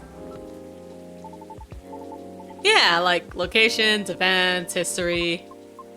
Yes, and many interesting individuals to meet. Definitely. Projects, side projects, plenty of things to cover. Makes sense. What's next? Know your audience. Honestly, in this internet era, you don't need to appeal to everyone. If you do it right, you could target just one type of audience and still get a lot of eyes. Fortunately, I have my base audience already. But since the show will be in a completely new format, a lot of them will reject it. Because people do not like change? That's right. But honestly, that's fine. I'm trying to attract an audience that's more open-minded and can help elevate the stuff we're going to spotlight. Like, say, if we cover musicians, they'll go to their sites or live shows. Some cool neighborhood project, they'll be eager to check it out. A cool coffee shop, they'll be interested in visiting. Wink wink, and nudge nudge. Oh. Anyway, you all know what I mean. The next thing is audio quality, great visuals and edits, you know the drill. Of course. And the last thing you need for a good show is... me. I love him. He's so cocky in the best way. Hey, Hey, what's with the awkward silence? I mean personality and smarts. To find info, you need to be resourceful. And to relay information well, you need a good personality, right? Well, I'm your guy. Why? What's so funny? Am I not the perfect guy? Resourceful, huh? Really? Oh, so that's what you're questioning, huh? I'm just saying. Because didn't you say you're new to the city? So... Oh, I see. I see how it is. But you've really thought this through. I'm kind of impressed. Thank you, thank you. Probably won't be anywhere near as big as your talk show, though, I'll tell you that. Huh? Rumor has it your manager's trying to get your old girl band back together. And I heard there'll be a talk show or something for it? Oh, really? How did you hear that? Tisk tisk, I have my ways. I didn't get the info from shady sources, I promise. Well, okay, I'll give you that, resourceful guy. But your information's outdated already. Oh? Because I won't be in the show. Oh? Why? Well, I actually like the idea of a comeback. But if it were to happen, I'd want new branding, you know? Like a new us to show we've grown. Ah, I get that. 100%. That's too bad. Why?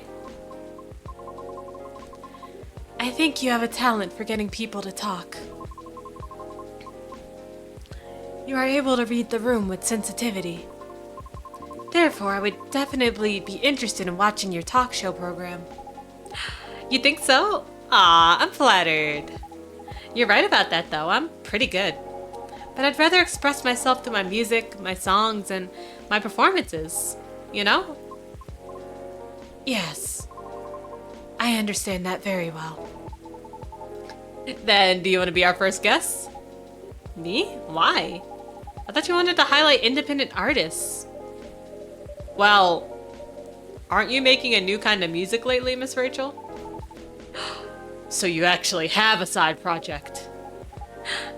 Well, yeah, but I was kidding about inviting you earlier, but hey, maybe it could work out after all.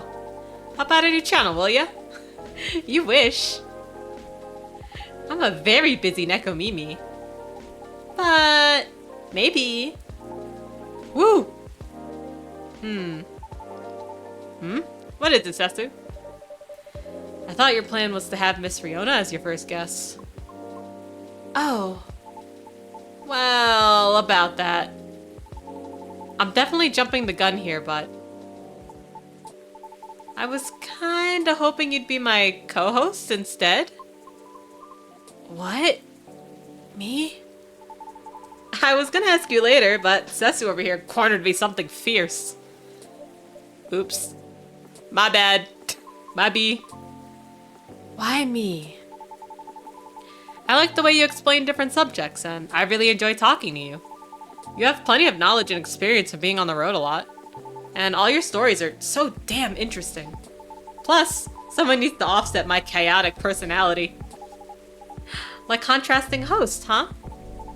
Yeah, what's more, she's not nervous talking in front of camera at all. Well, she is a performer. I know, I'm just saying she's a natural on camera. So yeah, that's what I was gonna ask later if you want to be my co-host. Only if you're interested, of course. I might need a moment to consider. Of course, take your time. However, if you are open to receiving input, may I throw in an idea for the format of the show? For real? Of course! And I'm staying until you tell me everything I've missed. Okay. Yeah, the night's still young anyway. Oh, perfect. Okay. I have ads coming up. Let's take an ad break, y'all. I do 3-minute ads on the hour, so that way we have as much time together as possible, and I also do them so you guys don't have to see any pre-roll ads. If If you don't want to see any ads, please consider subscribing to me. You'll also get access to my subscriber emotes. I take a break when you guys take a break, and boy howdy, do I need this break. I'm gonna go get some water. Consider also getting water, or doing a little stretchy, or getting a little snacky, and I'll see you back in just a bit.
Hey, welcome back from the ad break.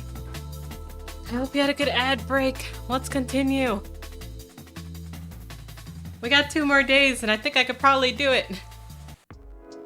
But I'm not sure.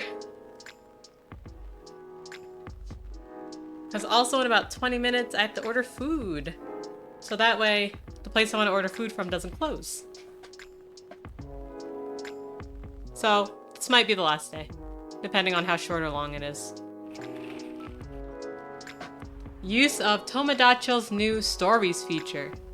It needs a longer duration. The piece of halfling advice that's seared in my memory. Gobbly Lab shutdown. Researcher to finally stop experiments after 1,304 incidents. Jesus Christ. Why is it dark?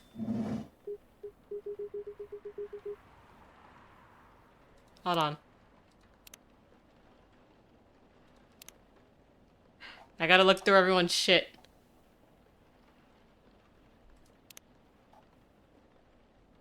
Yeah! Riona! Because he didn't turn on the light.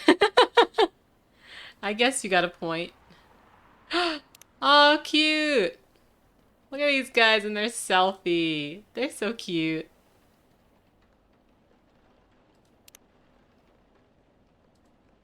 Oh, the guests, the podcast already happened. That's fast.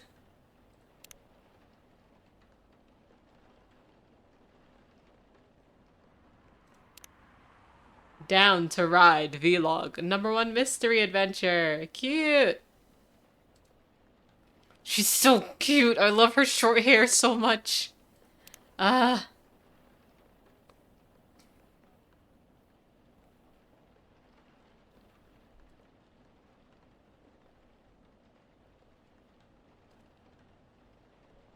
Beautiful. I love them. So I drove him around while he was nursing his broken heart. I really don't know why we're discussing my sad stories right now. Eyes on the happy couple.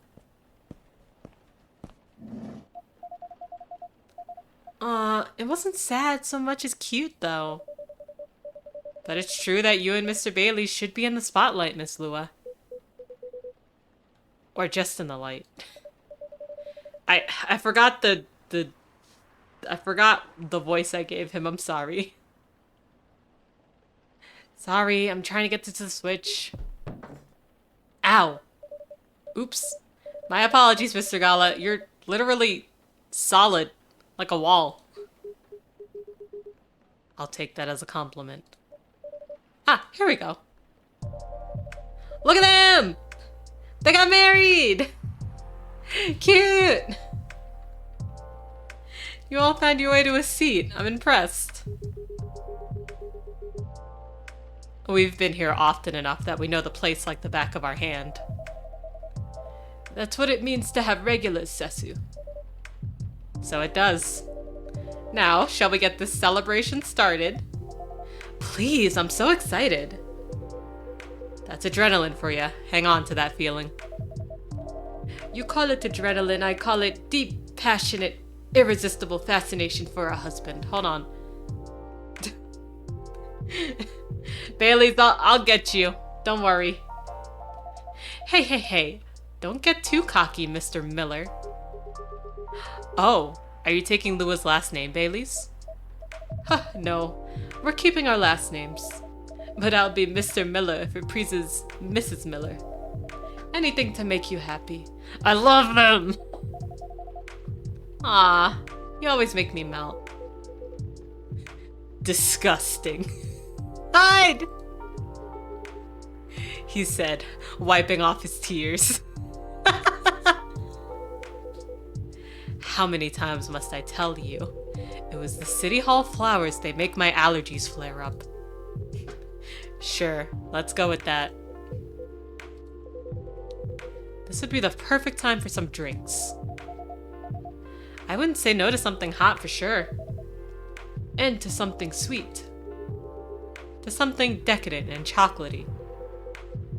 But let's keep it fresh. There's enough sweetness here to give me a sugar rush. So, in summary, sweet and chocolatey, but with some freshness to it, please, Sesu. Sweet and chocolatey. What if I gave them something terrible? Sweet and chocolatey, but fresh.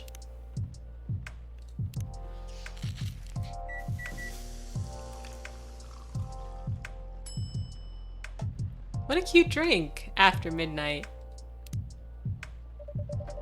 This is inspired by a sweet evening treat. Hopefully the drink is to your liking. I love it. It's very unique and festive. Very comforting. Exactly what I had in mind. It's fine. Hyde, I'm gonna come over there and wring your neck. You're a vampire, but I'll fucking... Listen, I'll take a shot. I'll take a shot at trying to take you down. High praise from Hyde. That's just how he is, too. That literally is just how he is. You know it. It tastes a bit British. Hey, he's immortal, not invulnerable. You're right. Have you ever been on that side of the pond, Ceci? I did a bit of traveling in my day. Maybe we ran into each other in the past. Maybe. Passing each other like two ships in the night. Before meeting at the mooring. That's very lyrical. I blame the mood on you two. All I know about the UK is that British werewolf guy I once met. He went absolutely wild during Fury. But even then, he would beg the wall's pardon after putting his fist through it. Sounds about right. And I imagine you two became great friends. Nah. You know... I have to hold the table. You know rude vampires are much more my type. Did it happen? Can I celebrate? Sorry, I'm off the screen because I'm falling. Hey? Actually, no, I'm not offended. Rude vampire, I'm proud of it. I want to cry. I've been so hyped for this the whole game. That would look great on a t-shirt. Awesome idea. Awesome idea. I'll consider that for a Christmas gift. Right, I guess we should raise a toast. Does anyone want to make a speech? Someone? Sesu, maybe? What? I don't think I'm the right person to give speeches. You definitely are. Yes, if you want to, we'd love to hear you. In that case, thank you for choosing to come to this cafe, Miss Lua, Mr. Bailey's. And thank you for making us feel a true part of your lives. Hear, hear. You'll always be a part of our lives now, Sesu. Absolutely. Short and to the point. Good speech. Your turn, Hyde. Really? Well, fine. Thank you, Lua and Bailey's, for entertaining me. And making me consider a counseling career, however briefly. You're a good bunch. That means a lot, Hyde. You've been a very good friend to us. Don't think we're forgetting about you, Gala. Speech time. Right. I don't know you as well as Sesu, guys. And I haven't helped you nearly as much as Hyde did. But despite that, you've made me feel welcome. You've immediately made me feel part of your family. May this warmth that you show others always reflect as joy in the family you're starting today. Aw, that was good! Aw, Gala. Thanks, man. Really. To the happy couple. To the happy couple! To the happy couple. Are your allergies troubling you again, Mr. Hyde? Huh? Sesu, my dear Sesu. Never think you're out of reach of my retribution.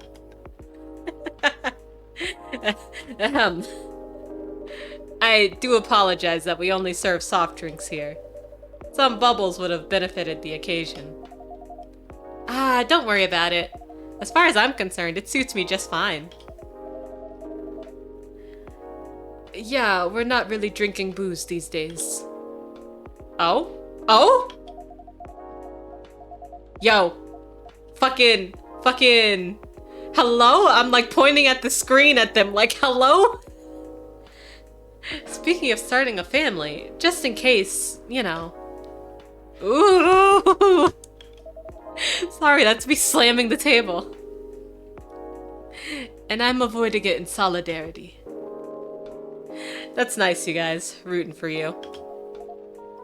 Thanks, Gala. Just imagine.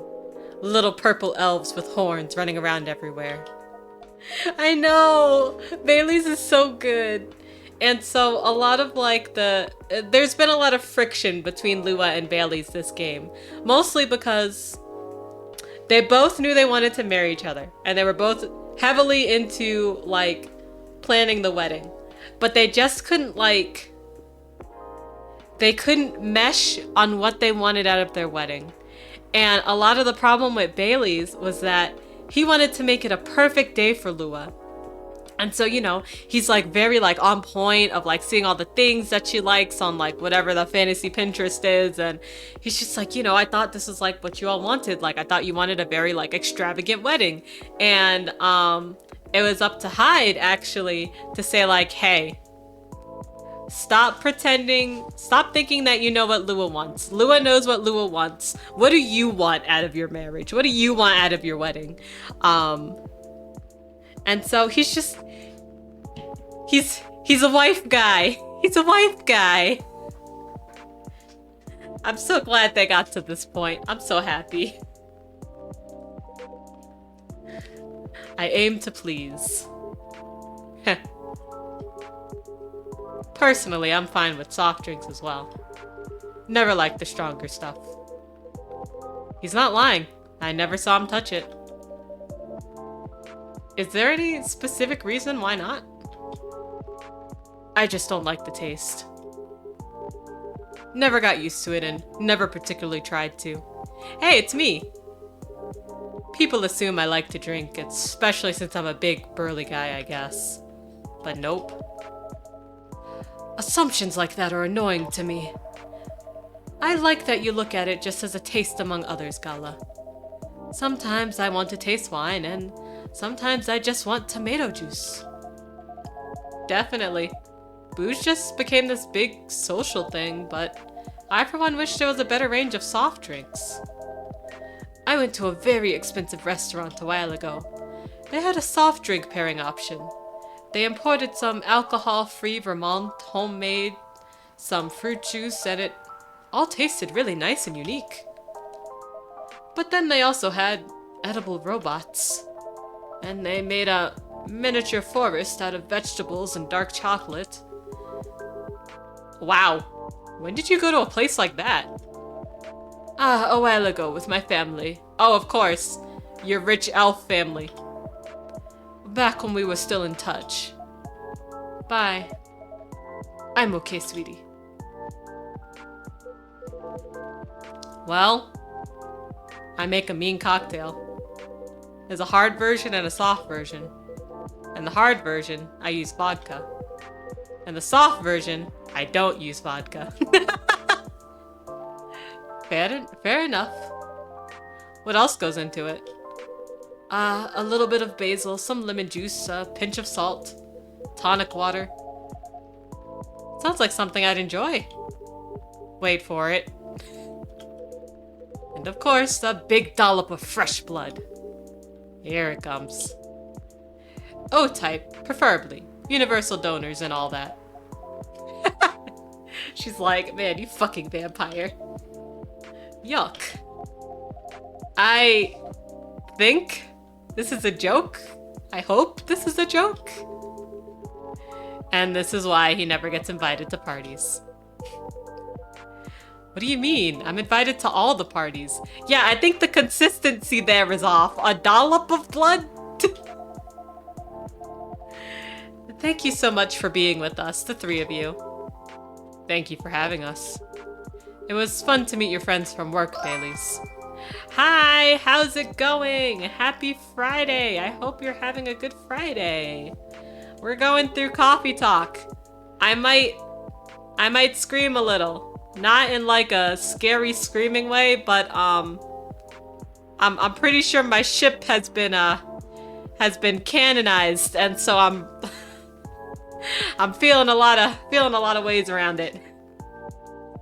Yeah, unless the blood is like coagulated. In that case, sorry, but yuck. Hyde makes a lot of really weird jokes.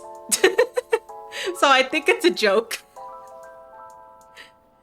You met Louis' sister. She's got a very strong character. I respect that. She's impossible, you mean? But I love her to bits. Yeah, she took a while to warm up to me at first. Oh, just a year or 3. You were going through the Black VTuber tag and you stumbled upon me. Thank you. I appreciate it. Yeah, here, I'll give you a little bit of a me.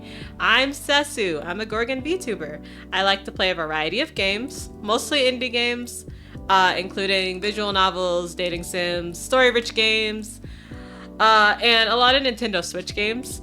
I also tend to do a lot of demo events, particularly around Steam Next Fest and any other events that end up happening on Steam, because I really like indie games. So I try to, you know, check them out a lot. And thank you for the follow. I appreciate it. I really need to move that alert over just a little bit, like a little bit to the right.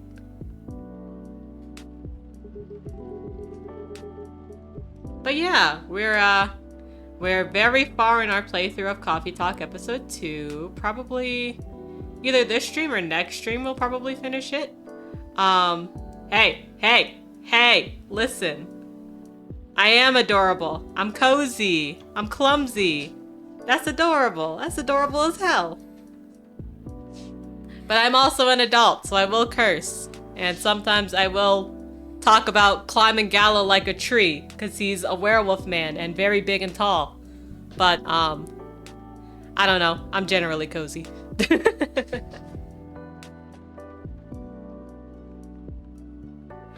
She probably wanted to make sure you were right for her baby sister. Yes, that was definitely the reason why. Their streams are really chill until our ships become canon. Or if I play a really bad game to the end. Because that was Infinite Guitars. I went through that a lot. I went through a lot of feelings on that. She always thinks of me as some sort of softie that she needs to protect. I cannot believe this. Solo, go back to fanfic writing school. You gotta go back through the ABCs of there, and there. I'm kidding. I love you. You're allowed to be tired. It's Friday. It's like, what, 9 p.m. for you? It's Friday evening. It's late.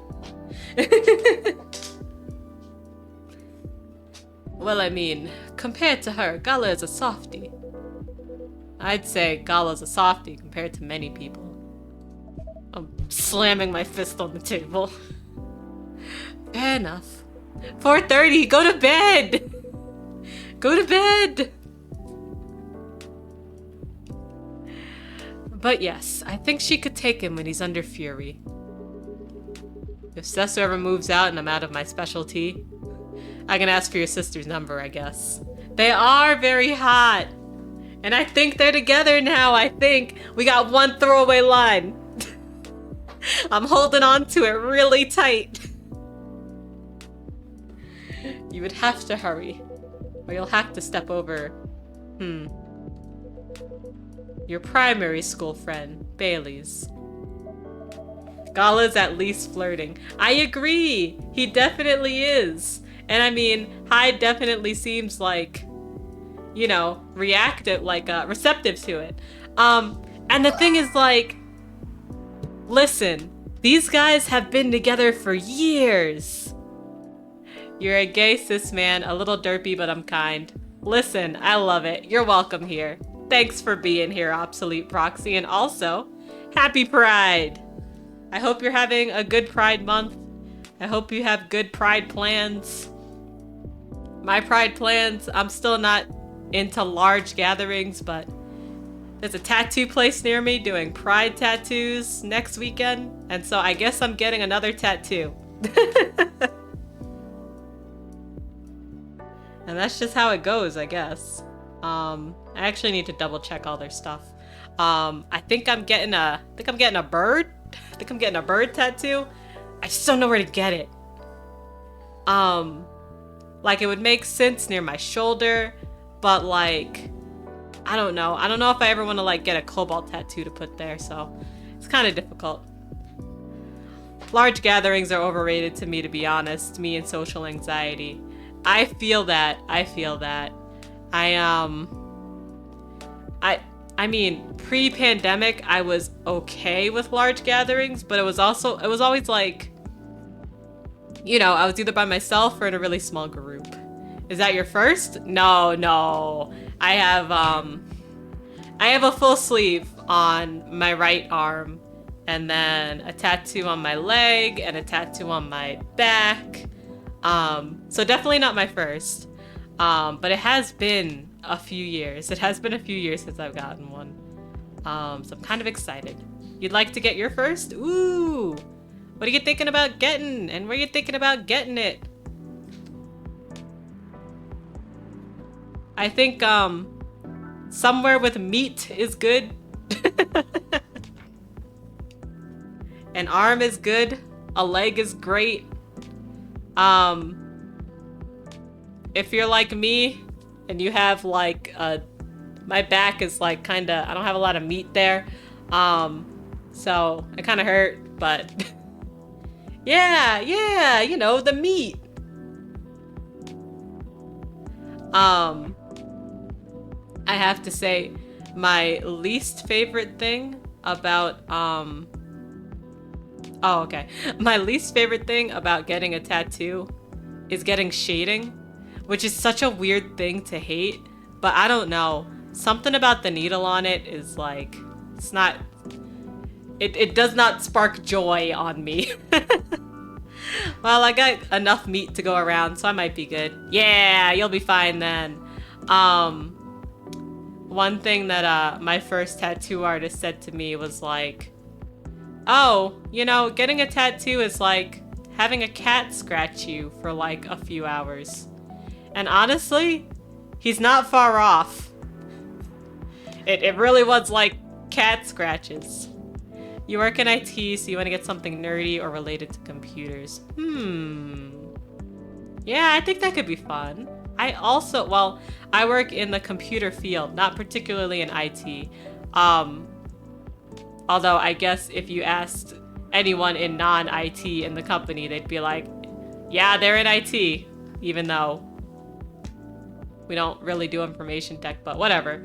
I think that could be fun. I think that could be cool. I think don't stress too much over it and have fun. Have fun with it.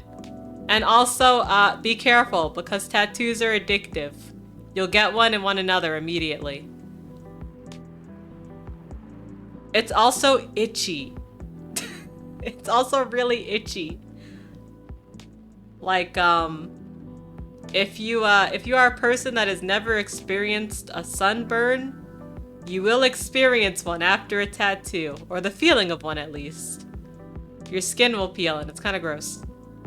You were gonna get a quote? Ooh. I have dark skin, so it's just kind of harder for me to get like words unless they're really big.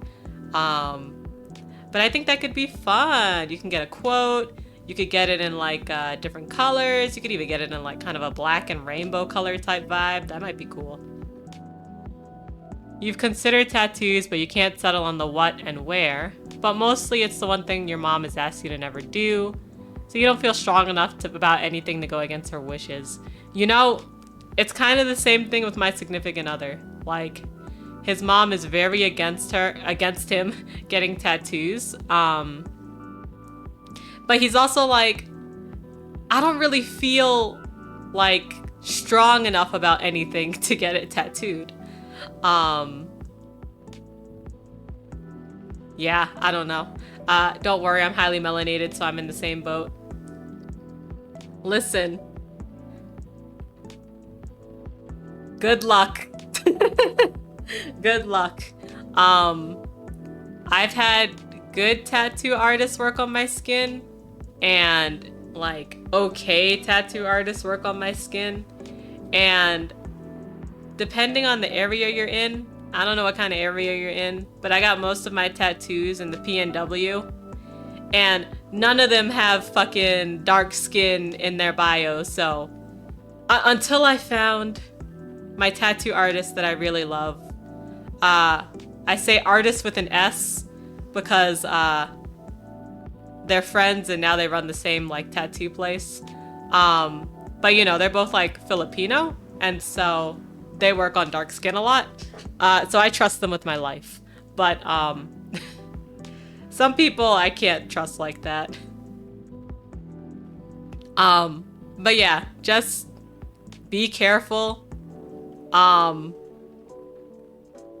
Try and do like some people it may be harder with like a quote tattoo. So it may not be viable until like a second tattoo, like maybe something larger. But something that I had my tattoo artist do was to do kind of a color test on my skin. One, to see what colors come up good or not good. And then two, to see if I was allergic to any, which I did have a reaction to like two of the colors. So, I mean, it was good to know. But yeah, I don't know. It just kind of helps you be more intentional in finding colors for your skin that look good. Like I did, if you know the game Okami, I did Amaterasu on the top half of my arm. And instead of going for like a pure red on like kind of the bits where there should be red, we went more on like an orange just because it showed up better on my skin. You'll get something like, the quieter you are, the more you can hear tattoo. Which, if you work in IT, you might know where that's from. So here's the problem. I have little brain, so I'm gonna Google.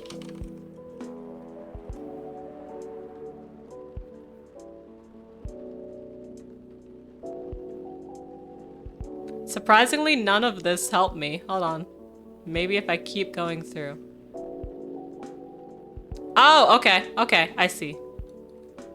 I understand. For those listening at home, we're all listening at home. It looks like this quote is from Kylie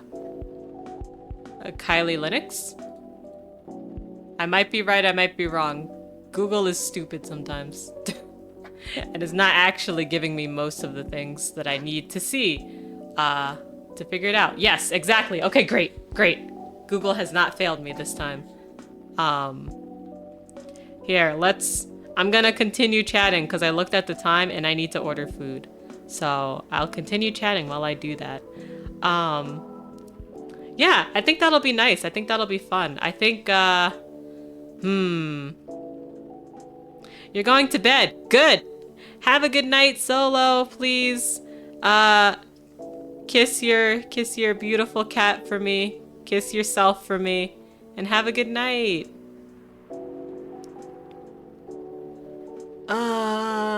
What do I want to eat from this place? I could get a bento box. I could get pineapple. Oh, why do kids get all the good shit? It was really popular during the inception of Kali Linux in the hacking community. Oh, okay. I see. I see.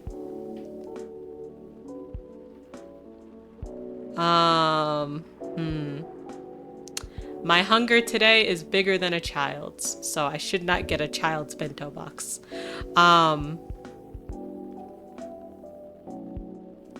So, when I think quotes, and when I think where quotes might be good, especially since it's kind of a longer quote, this may not work well as a first tattoo. You might have to bear through the pain. Cause like that might be a really good rib tattoo. Like kind of like along your side. That might be really good. But also it would hurt.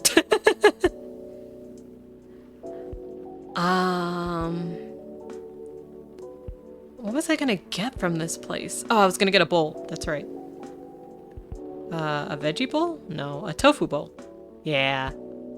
You'll keep that in mind. Nice. Yeah, like... It's really good along places that, like... have a lot of, like, length. But I also don't think it would be good on a leg, per se, maybe? I don't know. Yeah, I hope that works out for you. My first tattoo was on my back, and to be honest, if I could go back, I don't know if I'd had my first tattoo as my back again, because I just couldn't see it. Like, I was just like, ah, yes, it's there. I can't see it. But I got it like right before the summer, so it was pretty awesome. But yeah, I don't know. It's nice to have a tattoo that you can see. Maybe not good on an arm. Maybe not. I guess it depends. Like, I'm short, so my arms are short, so on my arm, maybe not. If you're tall, maybe it might be a little better. What else do I want to put in this? Nope, that's good. That's what I want.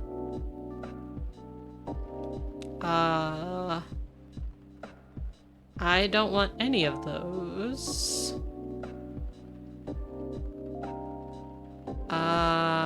Do I want extra tofu? I don't think so. Okay, so I will get this tofu bowl. I'll make kimchi. Oh, short king. I get it. I get it. All right, so you get it. It's pain. Do I want a bottled drink? That... Why does Rowdy Mermaid Lavender sound like alcoholic? What do you mean you're having connection errors? Right when I go to look at the tea. I don't need it. I have tea at home. I also have snackies at home. Gay and short. What a combination. Listen. It's a good one. It's fine. You can get picked up. If you're into taller men, you can get picked up. Who doesn't want to be picked up? I love being picked up.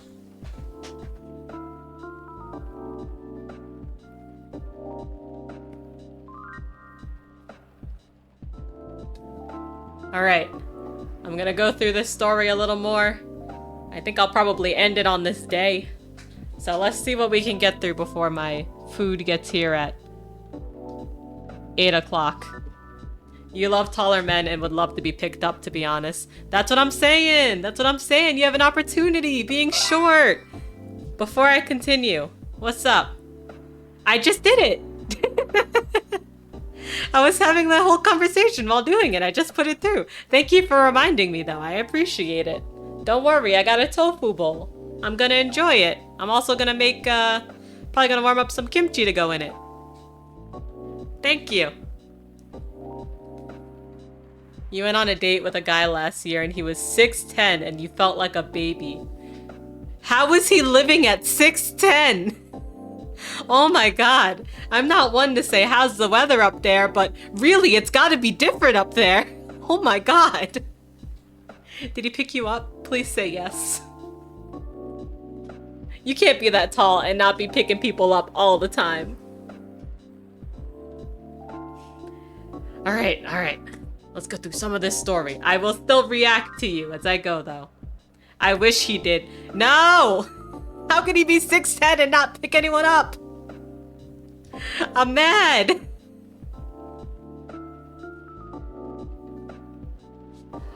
Marco, I thought I caught him staring at her.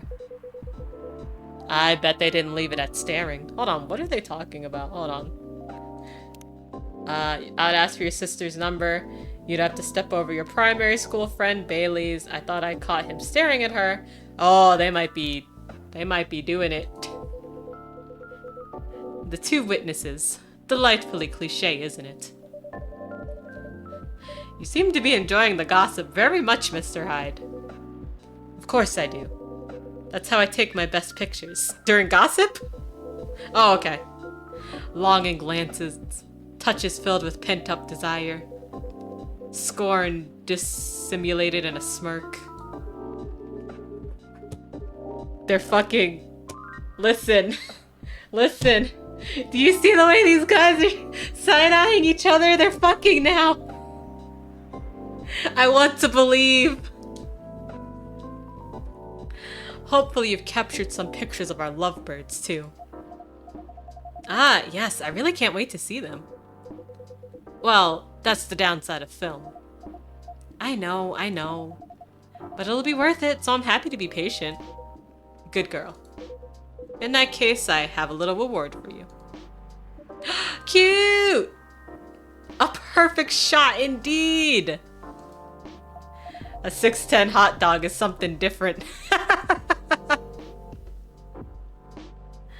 Oh, look at this, Bai. This is amazing. What a beautifully captured moment, Mr. Hyde. Yes, truly. Thank you again for doing this, Hyde. Don't mention it. I had an alright time doing it. You can keep this if you want. It's just a Polaroid butt. No, it's absolutely lovely. It looks so friendly and warm. Like the wedding we always really wanted to have. Yeah, once we sifted through the superfluous details. So it's actually, it's a sequel to a game, Coffee Talk. This game came out in April, and the last game, Coffee Talk 1, came out in 2020.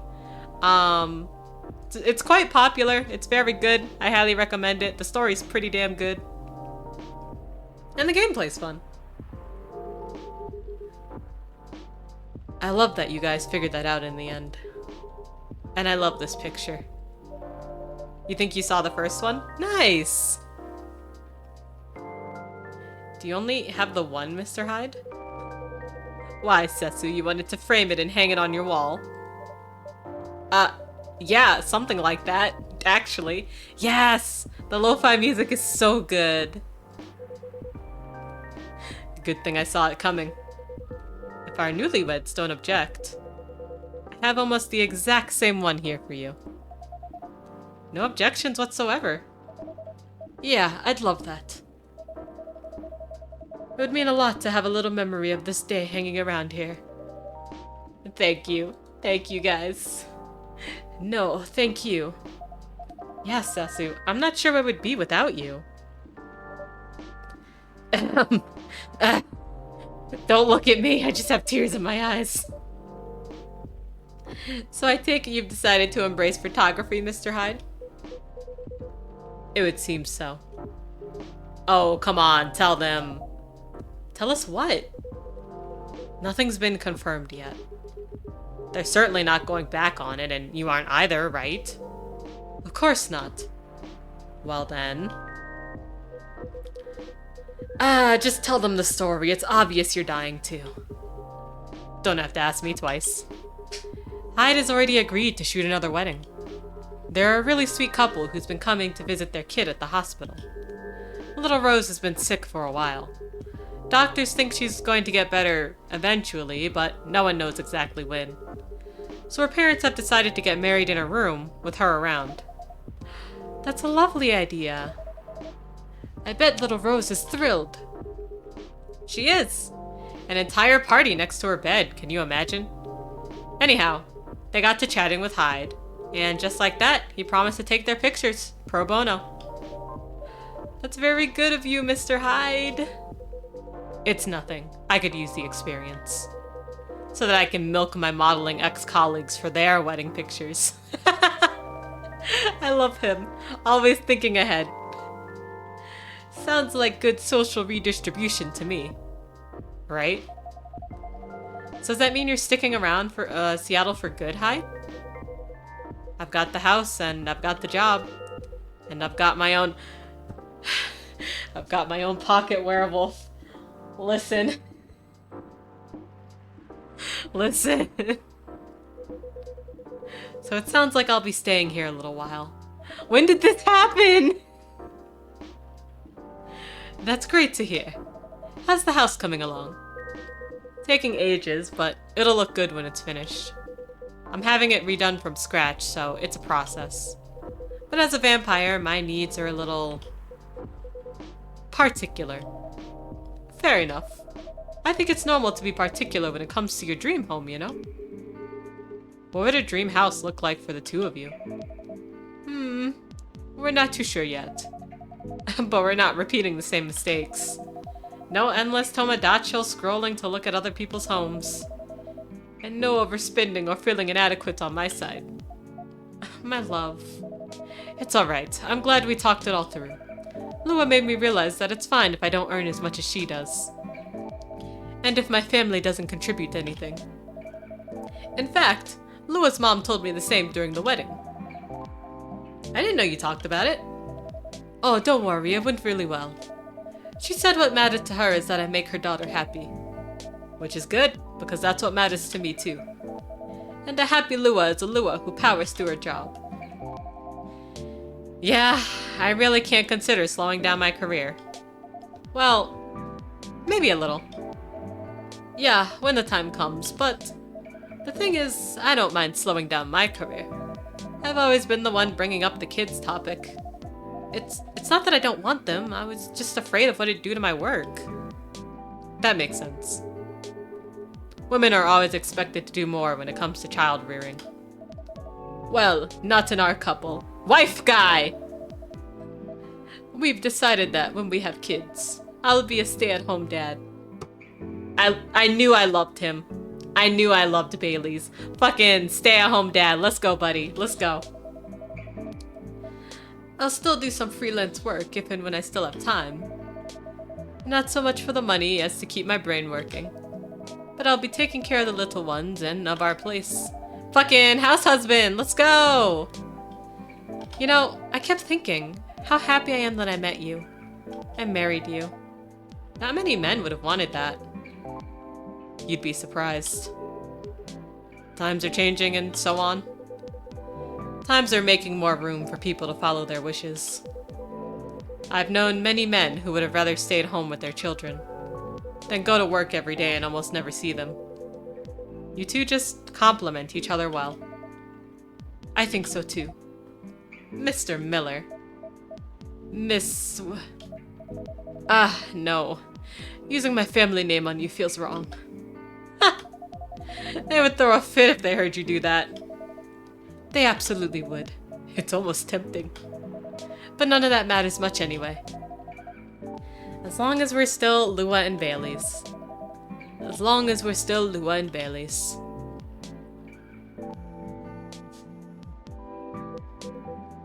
Excuse me. Hey, so can we talk about your blatant flirting? It sounds like Hyde has found a new way forward. He has, yeah. I'm really happy about that. When I first met him, I thought he was a bit mysterious. And honestly, a bit of a jerk. But really, he's quite fragile, isn't he? There's nothing more solid and more fragile than an immortal. Yeah. Nothing screws with your head quite as much as having unlimited time. Even elves, with their only longish lives, have issues. I can imagine. Werewolves are somewhere between elves and humans. And we also struggle with that stuff. I guess the bottom line is, everyone gets bored and confused once in a while, right? And the longer you live, the more once in a whiles you get. That makes sense to me. I will say though, I'm mighty happy he's sticking around. For all that he can be a difficult one, he also makes life a lot more interesting. I'm sorry, every time they say something really cute, I have to like hold on to the table. I can't describe it. Like, I'm not gonna fall, but my body is like, if you don't hold on to the table, like, you're going to pass out. And we just really get each other after all this time. You two know what I mean. They know what you mean. Yeah, because they're in the same relationship. We really do. At this point, even when we need to take a bit of a time out, we can trust that we'll always find our way back to each other. That's right. You know, he's got a way of finding good people. Hey, Beetle! Beetle, listen! Hey, Beetle! That's Lua! And that's her husband, Bailey's. They got married today. Listen, Beetle. I think Gala and Hyde are together. They've been flirting all night. I think they're together. He likes Ceci from the start. Not that I've ever disagreed, but he just really got you right away. Listen! Yeah! So they were like, oh, can we have our after party at your place? Cause you know, you're like family to us. And I'm like, hello, found family. Yes, it's open. Let's go. I think so. Listen. Listen. Let me tell you about how Gala was like, oh, I have a thing for rude vampires. And Hyde was like, oh, well, I can't even be mad. I am rude. And later on, Hyde is like, oh yeah, I'll probably stay here for a while. Like, I got a house and everything's good. And I got my fucking pocket werewolf. I'm screaming on the inside.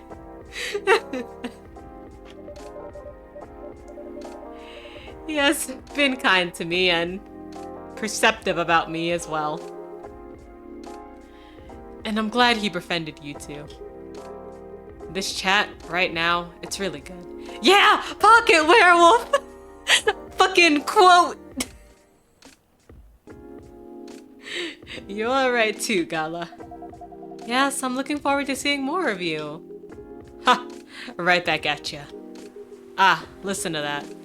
It's pouring rain again. Brr. It'd be really cold if I didn't have your jacket by. But are you okay? Yeah, don't worry about me. I always worry about you. And I guess that's kind of my job now. Only if I get to worry about you too. You guys are cute. We're just gonna ignore the elephant in the room? But you know what's even better about worrying about each other? Not worrying about each other. Point taken. Rainy weddings are meant to be good luck anyway. I've always wondered where that came from. It sounds like lip service for the happy couple. To avoid a meltdown if it rains, which much happen often enough. Thank you for the head pats. I'm in hell. A good hell. I'm in my ship is real hell. Really? So you don't know? Don't know what? Maybe it's just a thing among elves. Thank you for the bonk. You gotta bonk my brain back in. It's starting to slip out. Have you heard of it, Zesu? Are you referring to the Goddess's Tears legend? That's the one. Never heard of it. It's actually a whole epic in medieval elven poetry, but I can give you the short version. Go on, I'm very curious. Alright then. A long time ago lived a powerful goddess. That goddess had many children, but of all her children, one she liked best. They were the shyest and the quietest. When their siblings screamed for attention, they sat aside and played with clouds. Hey, welcome back! I love when they all look at you. Their stares are so forward and expectant. When their siblings tormented each other, they silently looked at the stars. When their siblings ran away from the rain, they waited and watched the rain fall. The goddess thought, even if all of my children desert me, this one will always be by my side. They are kind and gentle, they will love me and take care of me. She thought of the days ahead and smiled.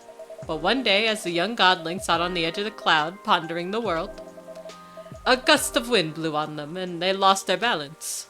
Oh no! Don't worry, it's not a sad story. Alright then. Carried by the wind, they floated down to the ground, and immediately they were astonished. There were so many things around them that they'd never seen before. They were both delighted and lost, and they stood rooted in place for many human eras, until a human found them there. Shall we call the godling Aeon and the human Ray, just for clarity? That's gonna help me for sure. I get lost without names. Alright, Aeon and Ray it is. Ray walked up to Aeon and, finding them stunned, guided them forward. They took them to their village and showed them how they lived their life. As days passed, Aeon started talking to Ray. They discussed stars and planets, clouds and suns. They talked of harvests and of young children, of famines and old men.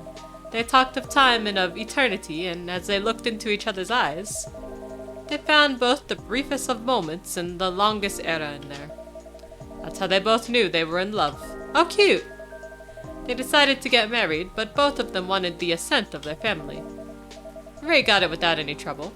Their family was quite fond of Aeon by then. But when Aeon went to see their mother, the goddess... That old hag! Ha! Give her a chance, my love, she improves. But yeah, at first she wasn't thrilled. In fact, she was outraged that her favorite child should be taken away from her. That reminds me of someone. I promise you she's a lot better than my mother. Anyway, she got really angry and told Aeon, "Get married if you wish, but if you do get married, then you shall wither and die just like your fiancé." Yuck. And to nobody's surprise at this point, Aeon said, "I'm alright with that. What's eternity if I can't have Ray by my side?" Down to get married they went. For many hours the goddess was angry and shouted. Then for many more hours she was despondent and sulked. Then finally she turned an eye onto the ground to look at Aeon and Ray. They were in the field where Ray had first found Aeon. They wore garlands of flowers and they were surrounded with people they loved. And for the first time, Aeon wasn't quiet at all. They were singing and dancing, their eyes sparkling, their hair floating on the wind. And the goddess saw that for the first time in an eternity, their child was happy. She regretted her bitter words then. But a goddess's word, once spoken, isn't easily broken. In sadness for her child's mortal days, she started crying. And one by one, her tears hit the earth in a thick cloud of rain. But instead of running from it, Aeon and Ray danced with it. And so the goddess said, "For each tear of mine that falls onto you, may you live another year. And even as your hair turns gray and your skin turns parched, may that year see you both dancing and singing, still in love with each other." And according to elves, that's how we came to be. Oh, cute. But I think that's a bit far-fetched. Aww. Liva looks like she wants to cry. My love, are you tearing up? Oh, she's definitely crying. Oh, no, it's nothing. You're just really beautiful sometimes. These fucking married folk. You're a born legend teller, Mr. Baileys. That was an astonishing rendition of that story. Yeah, that was epic. I'm not gonna look at Rain the same way now. It's just a silly legend. It's not silly at all. And you're right, the goddess is a lot better than your mother. Told you. My history with rain is a lot simpler. I just really love it when it rains outside and you're all warm indoors. Me too! Yeah, that's a very cozy feeling. My bedroom, when I was a little girl, was on the top floor. So I could hear the rain fall at night when I was in my bed. It was great. I wish we lived in a world where everyone had that. A place to be safe while the rain falls outside. For sure. Oh! Am I finally gonna find out who this cat is? I've been seeing them the whole time. Okay, before we continue, I got ads coming up, so let's take another ad break. Sorry for all the ad breaks, but I do 1 3-minute ad break on the hour, so that way we have as much time together as we can. And I do that so you guys don't have to watch any pre-roll ads. If you don't want to see any ads, please consider subscribing to me. You'll also get access to my subscriber emotes. I take a break when you guys take a break, so don't worry about missing anything. Let's take a 3-minute break, so consider getting some water, getting a snack, or stretching a little, and I'll see you in 3 minutes.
That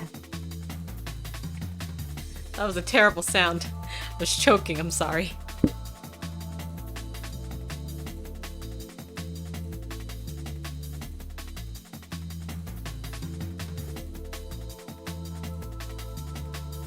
Okay, welcome back from the ads. Let's see if we can finish this, because my food's almost here. Ah, look. Here's at least another someone who's safe from the rain right now. Oof, that's a very wet little guy. Poor Gala, did he just shake rain all over you? He did a little, but that's fine. He's a cute one. What's he doing here, though? Is he your cat, Sesu? No, but he's been around a couple of times. I do remember seeing him a week or so ago. He's not any friendlier than he was then. He's got heterophobia! Although, he's not especially aggressive either. Maybe he's adopting this place. Wouldn't be the first. That's pretty much how you got Hyde, too. Cute. Now, that's an apt comparison. It seems that he might be looking for something, though? Or someone? If that's the case, he hasn't found them yet. He came by another time a few days ago and was actually quite helpful. But he didn't look settled then either. And there he goes. Very mysterious.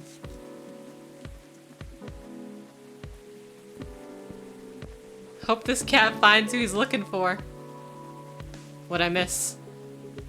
A cat, apparently. Ah, yes. I saw it go. What was that about? Well, we don't know. He's come by a handful of times, but he doesn't seem to stay very long or ask for anything. I was saying you might be looking for someone. Ah, perhaps he is. In many traditions, cats are depicted as having special foresight. Messengers between worlds, so to speak. He may know something that we don't, or see something we can't see. That's just what they want you to believe. Looking mysterious to get food and cuddles. But it works! I was saying that reminds me of someone, actually. Looking mysterious to get food and cuddles reminds me of someone. No comment. Uh-huh. Anyhow, what was that call about? That was the interior designer about the house. For some reason, he needed to know the exact size of my turntable, as well as whether I wanted walnut or oak floors. I just want floors I can walk on. That's surprising. I thought you'd be more particular about decoration, Hyde. I am particular in the sense that I want it to look good. But he's got no clue what to do to get there. I mean, you've seen his car. It's not, you know, peak design trends. That car served me right, thank you very much. I remember when a certain werewolf didn't want to drive me around. I shouldn't have bought it up, truce. Why don't you help Hyde with decorating then, Gala? Why? Why don't you help him with decorating?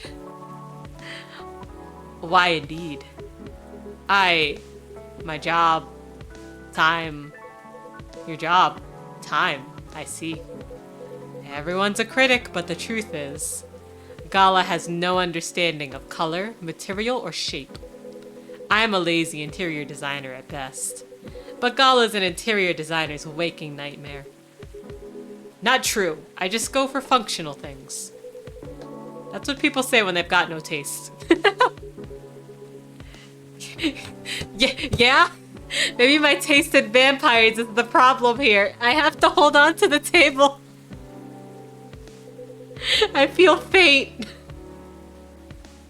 I think your taste in vampires is your one saving grace. Ugh. No one's gonna comment on it! It says you snap out of it.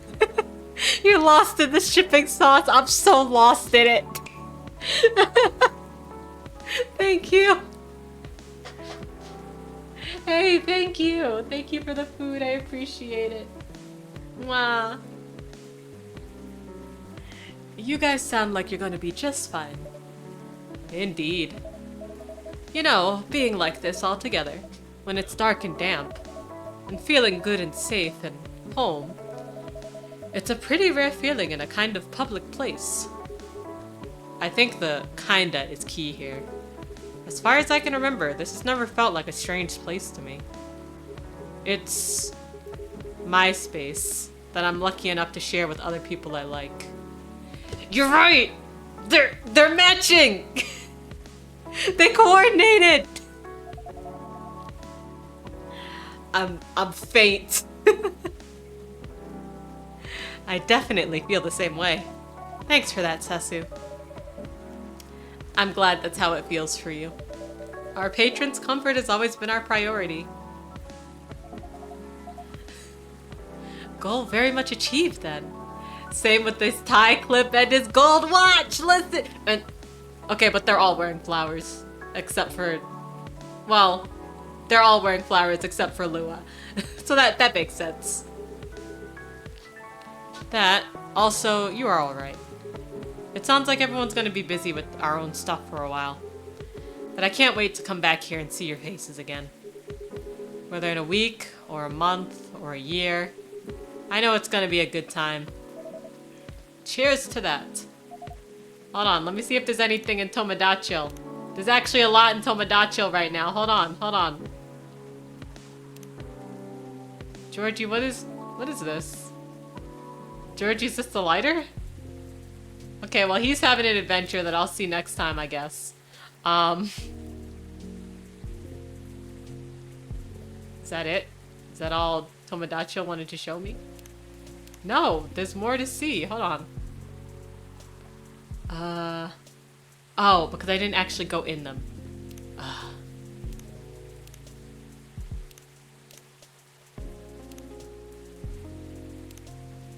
There we go. Okay, now we should be good. There we go. Alright. You're all welcome anytime, separately or together. And I'm looking forward to hearing what you get up to. We'll definitely pop by to give you news. And to get Fury remedies. And to listen in on the drama. We can't wait to welcome you back.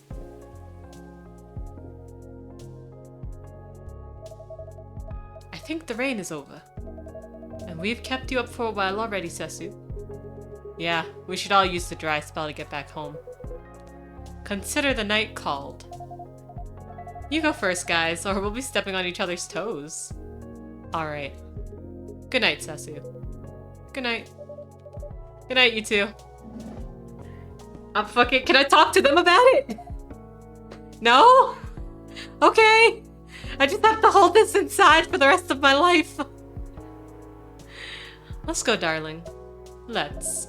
Good night, Sesu. Thanks again for being with us. Tonight and on other nights. No, thank you for everything, truly. Have a good rest, Sesu. Will do. You guys coming? Yeah, just hold the door for me for a second longer. Oh, Bailey's, what you doing? Eek, bye! What are you doing? Oh! I love them. I'm carrying you over the threshold, of course. That's on the way into the home, not on the way out of the bar. I can do both. You're silly. Maybe, but I love you. I love you too. Bustling, busy, and a buzz. People whose thoughts I can hear almost as well as my own by now. Whose successes and failures matter to me as much as my own. I suppose that's what it feels like, to have a chosen hive. That's cute! That's cute! Hold on, I need to save! It's found family!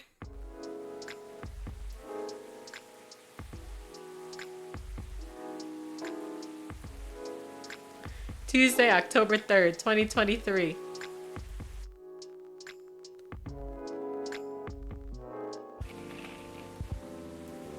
Heir of American business royalty disowned over choice of wife. Killer algae. The new invasive species. Fire director resigns in wake of shocking leaks. That sounds like the work of my fellow policeman and everyone else here. Okay, we're gonna save the game. I'm gonna go to the main menu. I'm gonna go to my just chatting. It's gonna be quick, because I want my food to stay warm. So I won't be able to stay with you guys as long. Thank you so much for being here with me. Thank you so much for holding my hand while I scream. It was a lot of fun. Thank you for tossing snacks at me. I'm gonna eat so many snacks after food. I'm gonna try and eat downstairs. Even though my significant other has D&D, it's not like he's on camera, so I could be there. There's no problem. But yeah, thanks for hanging out with me today. I really appreciate it.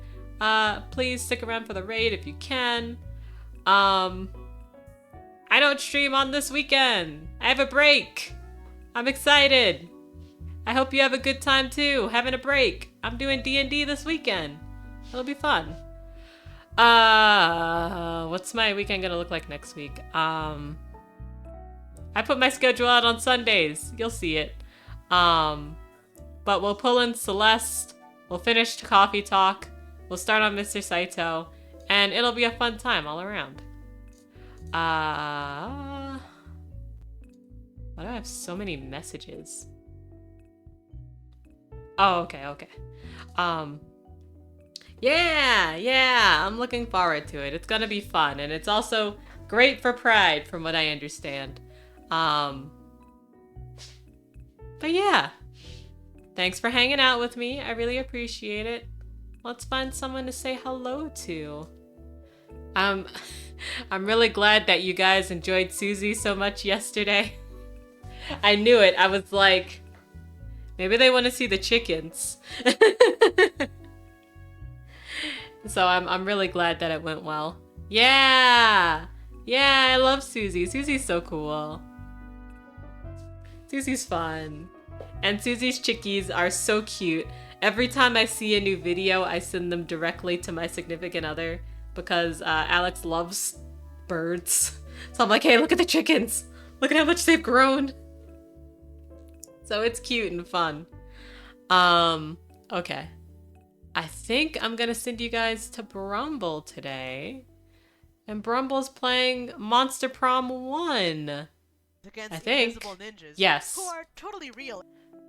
Brumble is playing Monster Prom 1. So it should be fun. Please enjoy. If you are a subscriber, here's your raid message. Thank you so much for subscribing. Y'all are the realists. Y'all are really cool. If you are not a subscriber, you could choose to be anywhere on Twitch this Friday night and you chose to be here, and I really appreciate it. I'm sorry you had to deal with me, but I appreciate you being here. I hope you have a good evening, and here's your raid message.